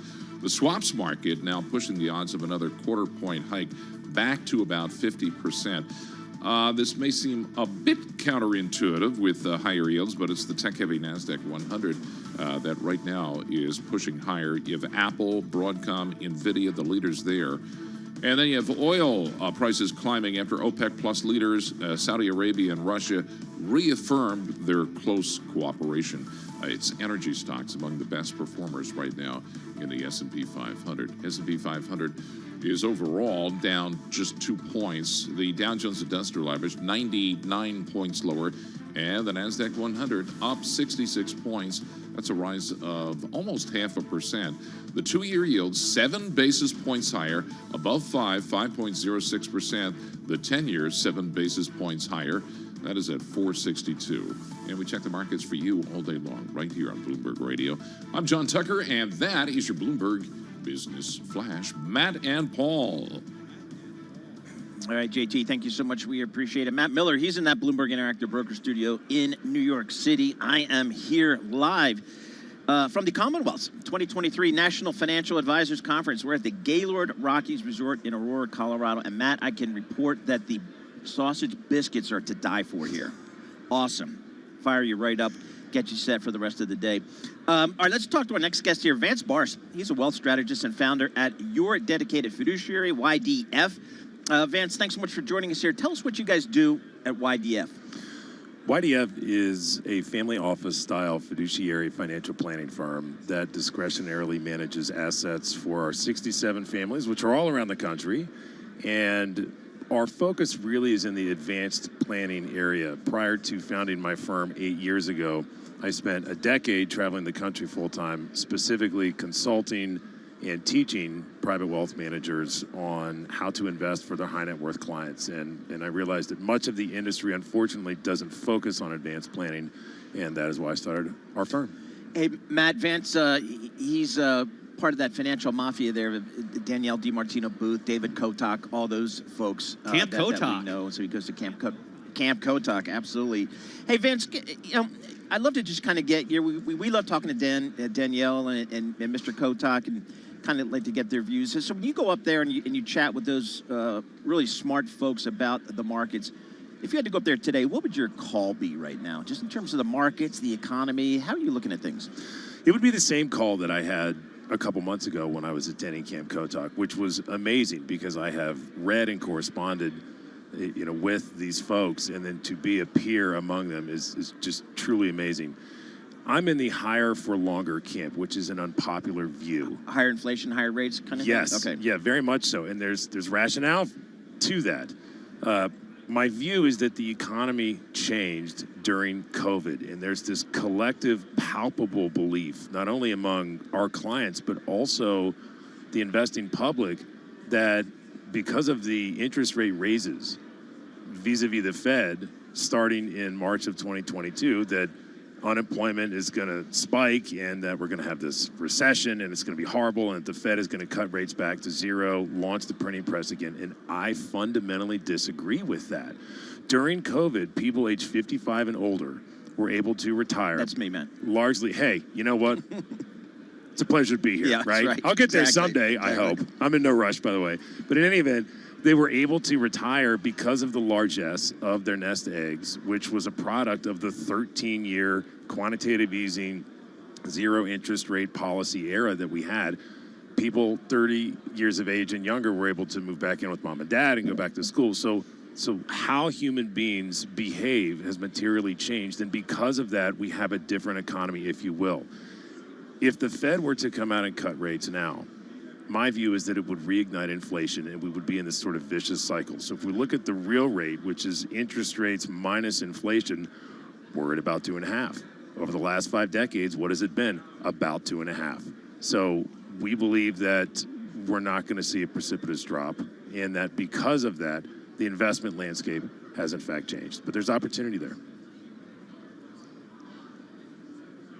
What do you think about, Paul's been asking this allocation question. I heard the surveillance team talking about it this morning as well. 40-60, where we're supposed to see a comeback, and it seems like bonds and stocks are moving the same direction every day. How do you solve that problem? Interestingly, cash is no longer trash because of the interest rate environment that we are currently in. Clients have come out and pointed out the fact that we can really have a great return stream in money markets and or T-bills. There's this funny term, T-bill and chill. We were an early adopter to the T-bill trade, having largely blown out of bond mutual funds in December of 2021. So if you rewind back, the Fed, the White House, the Treasury were all saying inflation is transitory, inflation is transitory, inflation is transitory. When you hear that messaging consistently over multiple months, yet the inflation data keep increasing, maybe, just maybe, it's not transitory. And we all know the rest of that story. When we look at the correlation between equities and fixed income, it is important to diversify, but we have to go back to the pre-COVID era playbook and understand how to deploy across equities and fixed income and real estate and so forth. So given the interest rate environment, we think we're pretty close to the Fed largely being done. That creates an opportunity for getting back into specific types of duration, whether it's individual issues or some bond funds or even potentially ETFs. Regardless, we're going to be long duration here in the next 3 to 6 months, depending on how it plays out. All right, so we sit back here and we've got a Fed that I guess we're high. I'm in the camp that's just kind of high for longer, and I think eventually they're gonna cut because I need to refinance my mortgage I just took out. When you talk to clients, one of the things I hear a lot when talking to private wealth is family offices and kind of just tax planning and estate planning.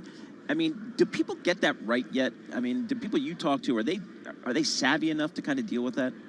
No, and having spent thousands of hours inside of wealth management firms and with financial advisors for a decade, that was my largest observation. There's a huge generational shift in terms of asset transfer that's going to happen from the boomers to largely Gen X, but also millennials. And people like to make jokes about millennials, but let me tell you, they're a very purpose-driven cohort. They're really smart. They grew up with technology. They really don't need to have help selecting ETFs. The real alpha, if you will, is in the advice idiosyncratic to the family. And my cry to the wealth management industry is to bring maximum value by way of incorporating true tax planning. For example, a financial advisor cannot bring maximum value to a family unless they are literally looking through and analyzing the tax returns. I liken it to this. If a client has ever been to a medical specialist, what's the first thing they ask for? The general health history from the GP. Well, I need that. I need the equivalent of that, which is the last 3 to 5 years of tax returns, so that I can look for different planning opportunities. Big planning cliff coming up, which is the sunsetting of the Tax Cuts and Jobs Act. And that will happen December 31st of 2025.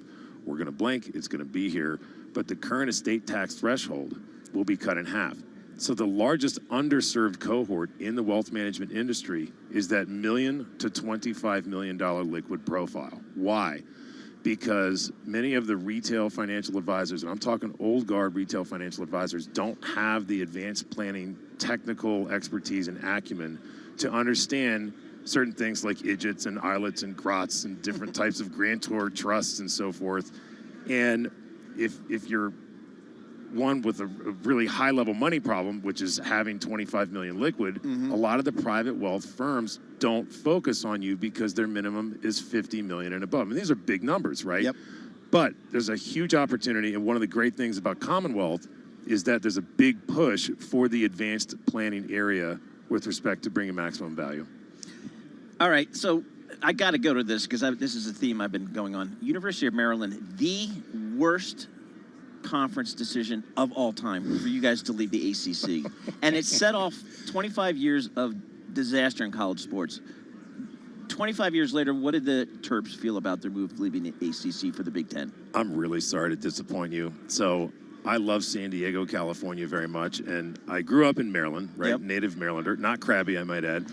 But I had moved to San Diego at 19 and realized that if I stayed, I probably would never go back to school. So I went back to Maryland, to the University of Maryland, because they have a great neuroscience program. Yep. Seldom do I use my undergrad degree in neuroscience. But then again, I'd use it every day when looking at portfolios and estate planning and tax planning and so forth. But I couldn't tell you the first thing about the Terps. Because as soon as I graduated, I went right back to San Diego. Smart move. Life had a different plan, and I ended up in institutional investing and then here. Good. Awesome stuff. Vince, thanks so much for joining us.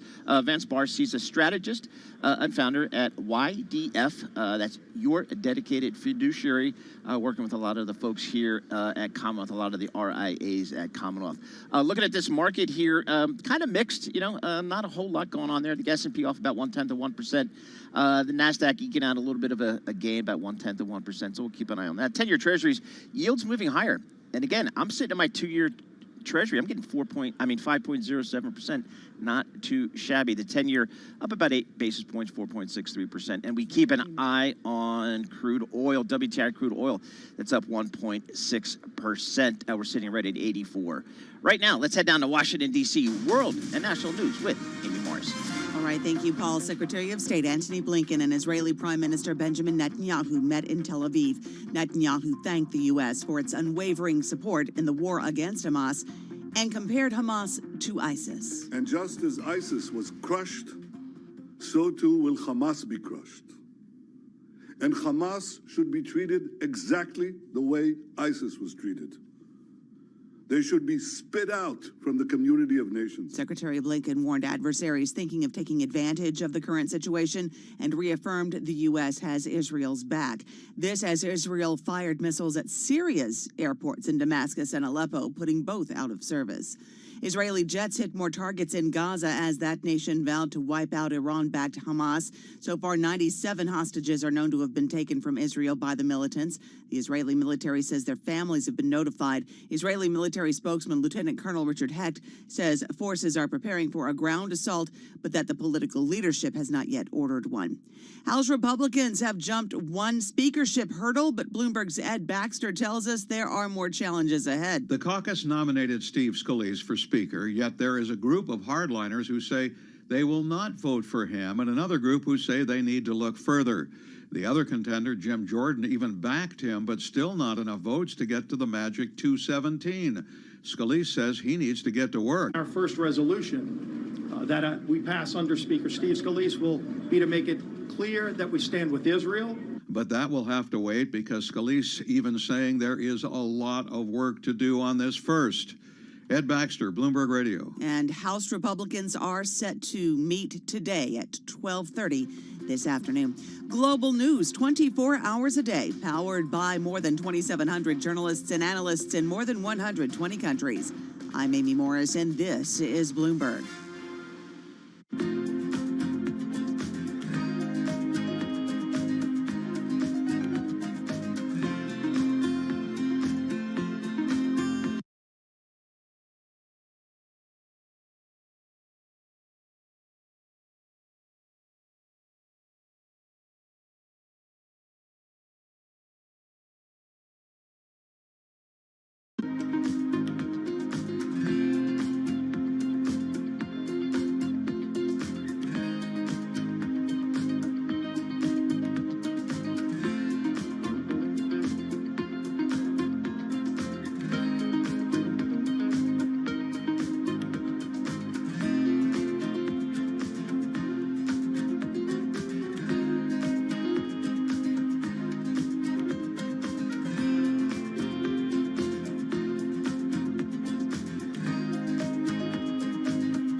markets, headlines, and breaking news 24 hours a day at Bloomberg.com, on Bloomberg Television, and the Bloomberg Business app. This is a Bloomberg Business Flash.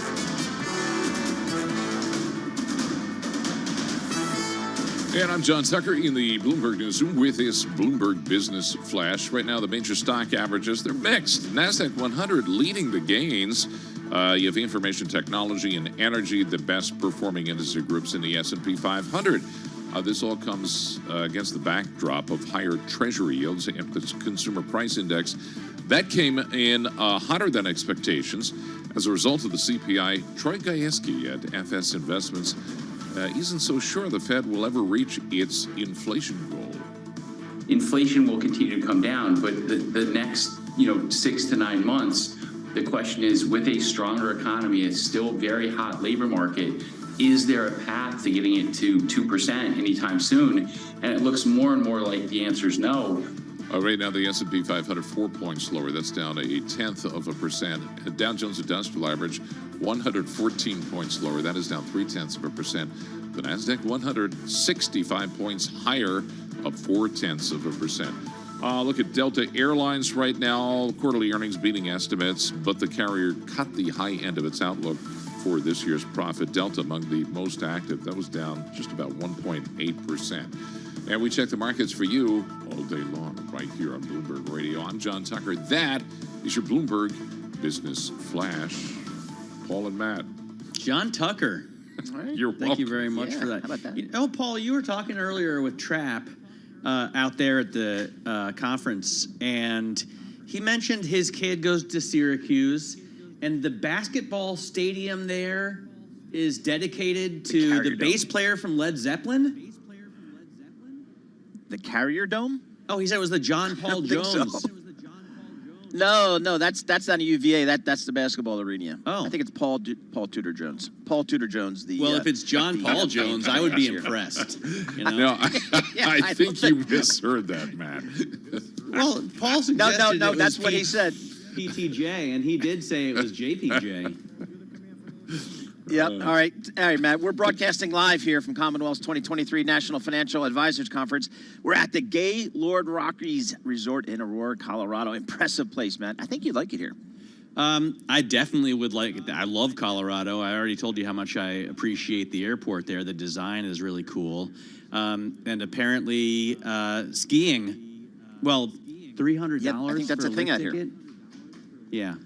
It's, but it's more expensive than Disney, which, we talked about yesterday was $194 on peak days. Let's talk about what's going on in these markets right now. We have kind of a mixed picture in terms of stocks. NASDAQ up, S&P down. But we have rates back on the rise at 465. Oil back on the rise, 87.42 for Brent, and the dollar up as well today, 12.71. These are headwinds for stocks. Let's get over to Mona Mahajan, Senior Investment Strategist at Edward Jones, and get her take. Mona, we've had a nice rally the last 5 sessions in a row. What do you think happens to risk assets now? Yeah, it's a great question. And, it's surprising to see such a resilient market in the face of so many headlines we've gotten in the news over the last few days. What I'd say is the biggest driver of this market performance has probably been the reversal of Treasury yields. Just a few days ago, we were at 480 on a 10-year. Earlier this week, we were closer to 455. And so that really did put some wind underneath stocks and created some tailwinds for, of course, the longer duration parts of the market, including the NASDAQ, but longer duration bonds as well. Looking forward, what we'd say is we're probably heading towards an economy that is slowing to below trend growth. So we've had a really nice first 3 quarters of above trend growth. We're probably looking at a couple quarters of below trend growth. Can stocks just kind of fly by these couple quarters? We would probably expect some volatility, especially after a nice kind of first half through July 31st. However, what we'd say is the picture gets a lot more, optimistic, hopeful as we head towards 2024, and inflation hopefully continues to moderate, and interest rates, by the way, the Fed may not only pause, but think about cutting rates, and earnings growth and the economy may be looking to rebound. So we'd say use any periods of volatility in the weeks ahead really as opportunities to position yourself for 2024. Mona, yes, we've seen a reversal in rates this last week. We were up at 488 on the 10-year. Now we're back down to 465. But, even if the Fed tries to control the short end of the curve, it's going to be pretty hard to keep the long end down if we continue to have $1.5 trillion deficits. And there's no end of that in sight, right? Even if the adults are in the room, they're still going to spend as much as they possibly can very recklessly. So how do you see, the long end of the curve staying controlled? Yeah, it's a great point. And look, I think we probably have seen some sort of near-term topping in the long end, given even despite some of the headwinds that you mentioned, the large deficits that the U.S. economy has accumulated, a Fed that's actually implementing quantitative tightening, so taking away some bonds from the system rather than quantitative easing. And that does put upward pressure on the long end. But what we'd say is more broadly, as the Fed pauses and pivots lower, as global central banks pause and ultimately pivot lower, that will naturally put some downward pressure on the long end. But the key point, I think, and one that maybe you're highlighting, as we look at the next, call it 5 to 10 years, we don't see an environment where, the Fed goes back to the zero bound and the 10 years at, 1.5 to 2% like it was in the past decade. We could really be looking at an environment where the Treasury and the 10-year Treasury does offer an attractive yield, 3.5%. And we could get a discount rate that's slightly higher. And so in that environment, you have to think about positioning in terms of, is it value versus growth or a combination? And your bond portfolio really does play a more significant part of your overall diversification. And so we do think there's a really important role for bonds, not only in the months ahead, but probably in the years ahead in your portfolio, given exactly what you said, a Treasury yield that may not be moving back to what we've seen over the past decade. Hey, Mona, we're going to kick off earnings in earnest tomorrow with JP Morgan, some of the big banks here. What are you looking out for from over the next several weeks as corporate America reports earnings? Yeah, it's a great question, and one that we are looking forward to, as it'll be a real kind of determinant of how the next half of this year plays out and how the next few quarters of this year play out.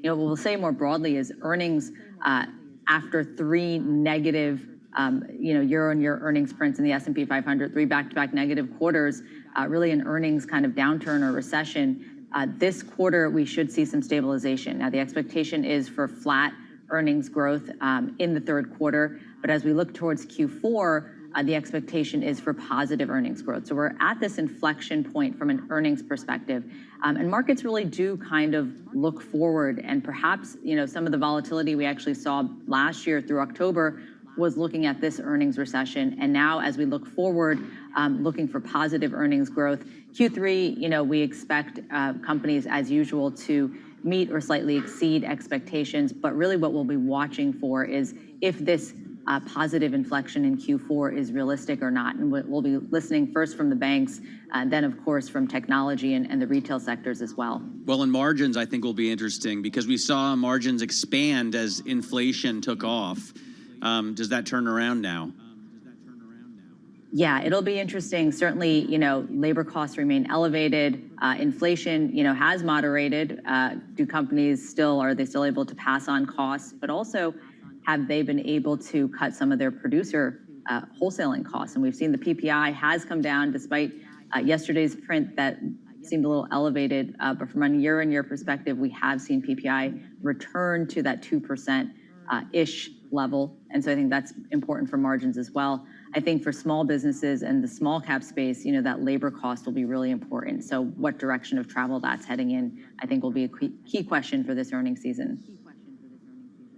All right, Mona, thanks so much for joining us. As always, Mona Mahajan, she's a senior investment strategist at Edward Jones, joining us on give us some calls on these markets. Again, earnings really kicking off in earnest tomorrow. JP Morgan and a bunch of the banks. And then we're off for another 3 or 4 weeks of earnings where we get a real sense of where this economy is and where it's going. Right now, looking at the market, it's kind of a mixed picture out there. Some red and green. S&P off about 0.1%, but the Nasdaq's up almost 0.2%. Yields are higher, certainly. Both the 2-year and the 10-year treasuries are higher by about 8 or 9 basis points. The 10-year's now 4.64%. WTI crude oil up 1.4%, just below $85 per barrel. This is Bloomberg. Let's get some company news right now with Lisa Mateo. Good morning. Delta is trimming its 2023 profit outlook due to higher fuel prices and maintenance costs, despite gains from international demand and corporate travel. Bloomberg's Abigail Doolittle says investors aren't too concerned. So what they like is the idea that demand for the holiday season appears to be pretty solid. In fact, over the last 6 days, this stock now up 5 days. Now, relative to the trimming of the range, their adjusted earnings will now be $6 to $6.25. The street's at $6.03, so the bottom end still hugs that number, and it's the high end that's come in, so really upside. Revenue is expected to grow by 30%. Shares right now down about 1.5%. Meanwhile, Delta is adjusting its travel plans to Israel. The story from Bloomberg's Steve Potisk. Delta had planned to resume suspended flights to Tel Aviv from Atlanta and Boston at the end of the month. But with no end in sight to the war in the region, the carrier now says the flights are suspended indefinitely. Delta says it will continue adjusting schedules, including more cancellations on a rolling basis as needed for the safety of customers and crew. As of now, Delta says flights from New York to Tel Aviv will resume on November 1st. Now, the news comes as the Department of State raises its travel advisory for Israel and the West Bank to a level 3 due to the terrorist attacks. Rite Aid is looking for a loan to help it stay afloat during a potential Chapter 11 bankruptcy.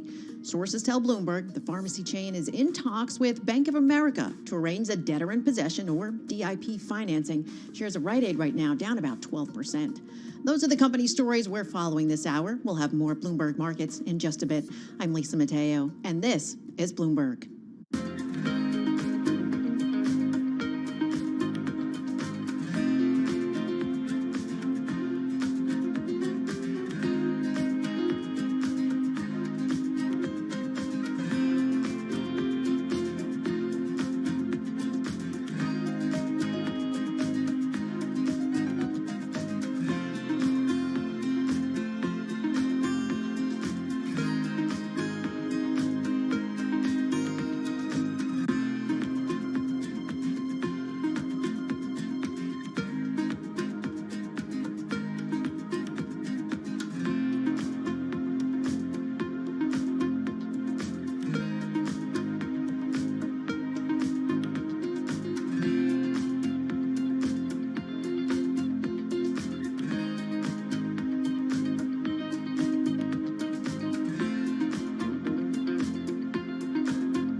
This is Bloomberg Markets with Paul Sweeney and Matt Miller on Bloomberg Radio.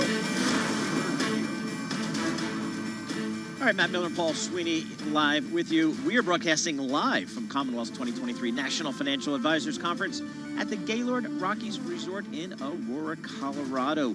And the sun is up and the mountains look just fantastic. Looking at these markets, not a lot going on at the index low. The S&P is off about almost 0.2%. The Dow off about 0.3%.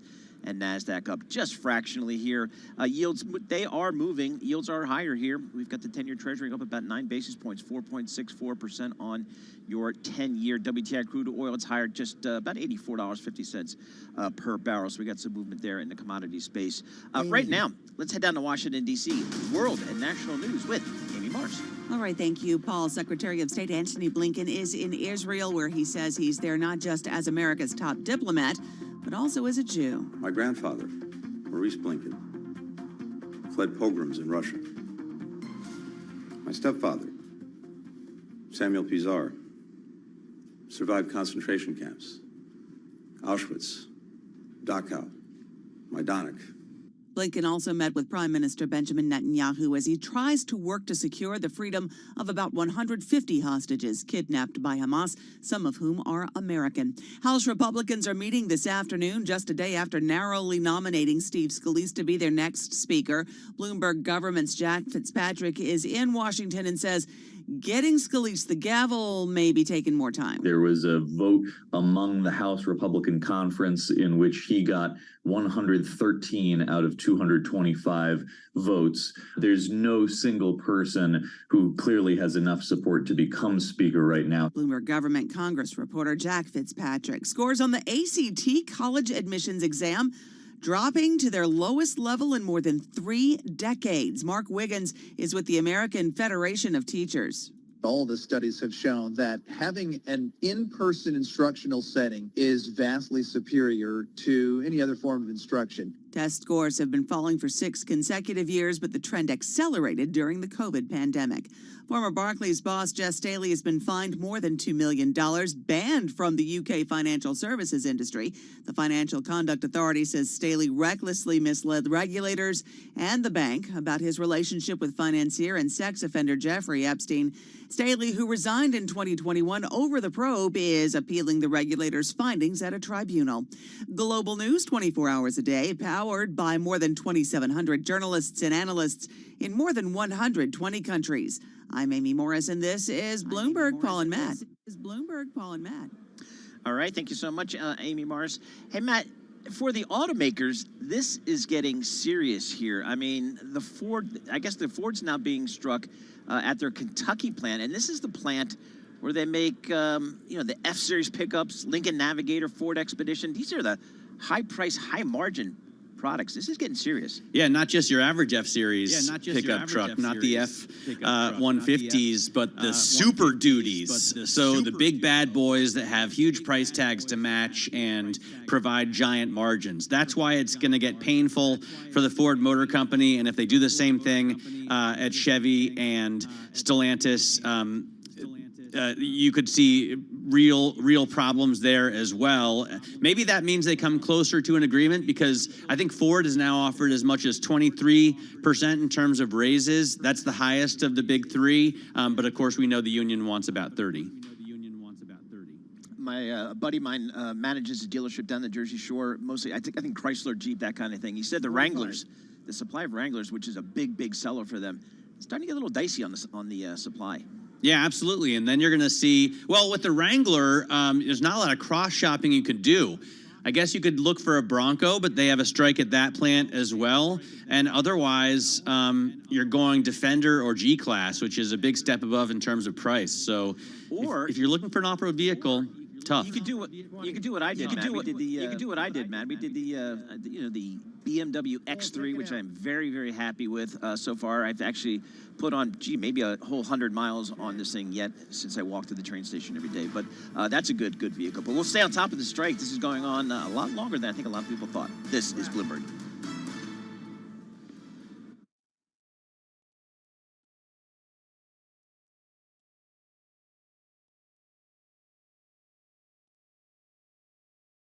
This is Bloomberg Markets with Paul Sweeney and Matt Miller. We got a lot of green on the screen here, but the volume is light. We constantly underestimate the strength of the U.S. consumer. This is a market that's much more optimistic or bullish than maybe the central bankers are. Breaking market news and insight from Bloomberg experts. There's still some concern out there in the market that there is room for things to deteriorate a little bit more than what they're indicating. As small and medium-sized businesses struggle, they don't present as much competition. The supply chain has still got dislocations globally and here in the U.S. This is Bloomberg Markets with Paul Sweeney and Matt Miller on Bloomberg Radio.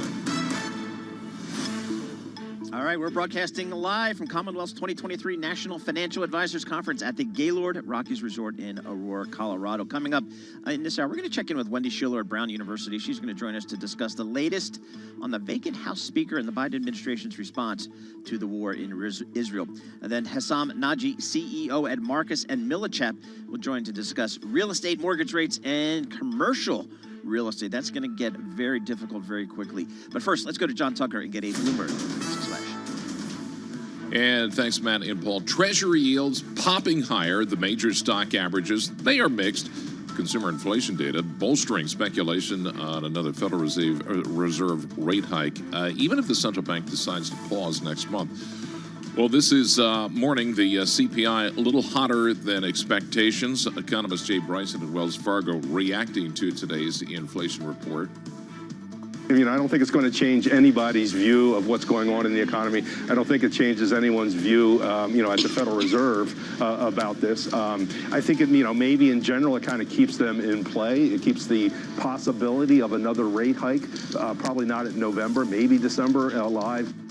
Well, here's your price action. S&P 500 down 5 points. That's down 0.1%. 43.72 on the index. The Dow's 96 points lower. The NASDAQ 100 up 44 points. That's up about 0.3%. 2-year yield 9 basis points higher, 5.07%. The 10-year up 8 basis points. That's 4.64. Some of the major banks open their books tomorrow. Bloomberg Intelligence says in the third quarter, financials expected to post a 1.5% earnings per share drop on average. And Domino's Pizza shares shaving some of the earlier losses, slicing some of the earlier losses, I should say. Oh, dude, come on. Pizza reference. After the company's comparable sales for the third quarter trailed analyst expectations. I'm wondering, do they have Domino's in Manhattan? Because unfortunately, they do. Oh, they do? I mean, yes. How would they compete with, like, Ray's Famous Original? Ray's Original? Yeah, it's just like, it just doesn't seem... I don't know. You know what?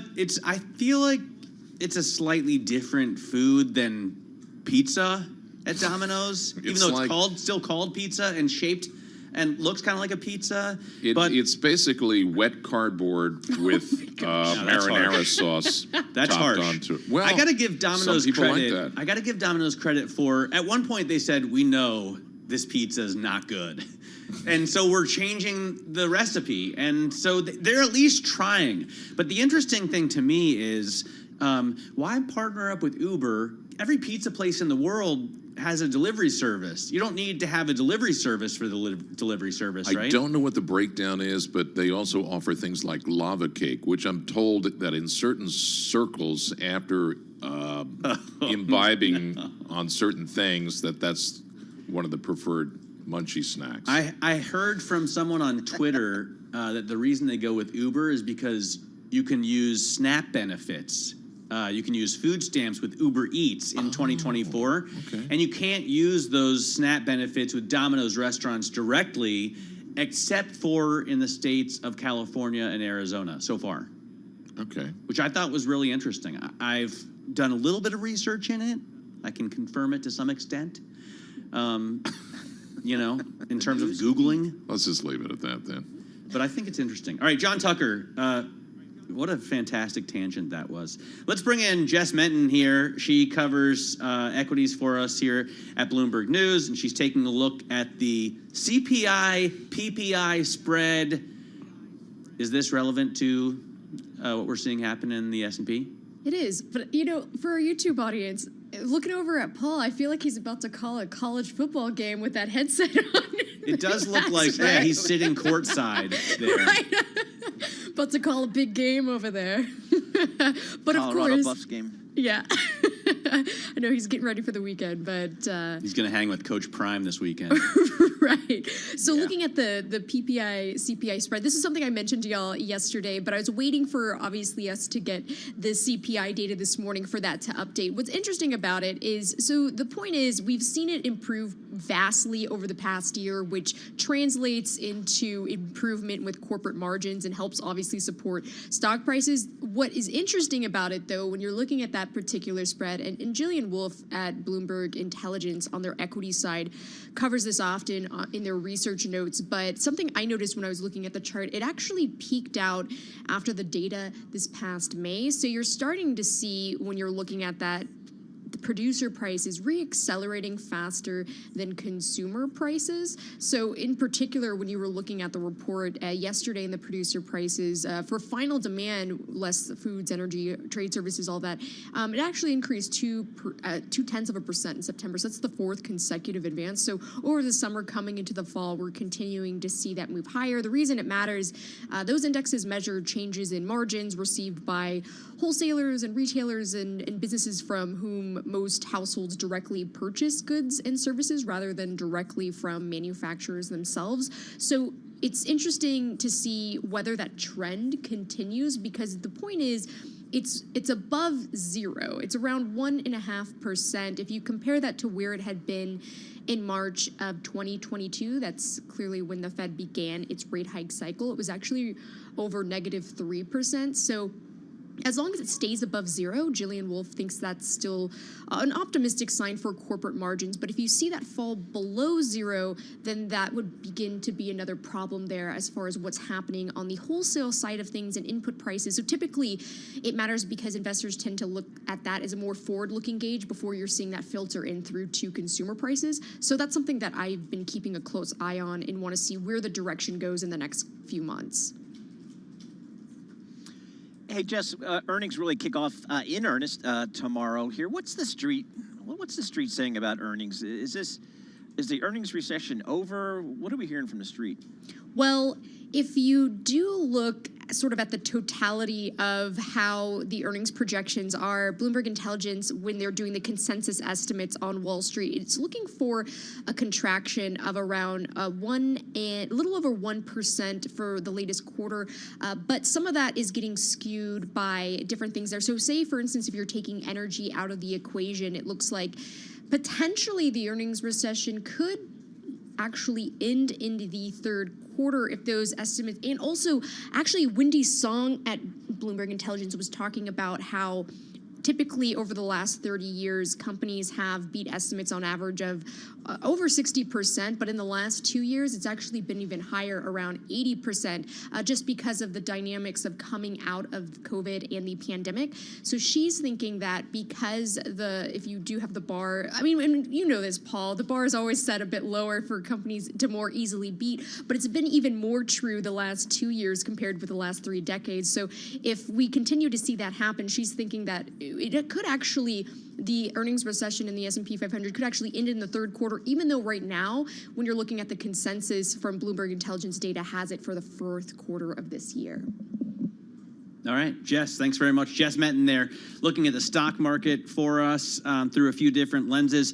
I want to talk now about politics, though, because yesterday the GOP chose a Speaker of the House candidate. It's not been brought to a vote on the House floor yet, and may not be brought to a vote on the House floor this week. Wendy Schiller joins us, professor over at Brown University. Wendy, this is obviously a gigantic mess, and I noticed today that there's a few never Scalesers, which I think that term is meaningless because of course they'll vote for Scalise if they get what they want, but one of them is George Santos. So we're in a position where the Republicans have to bargain with George Santos to get their candidate elected as Speaker of the House.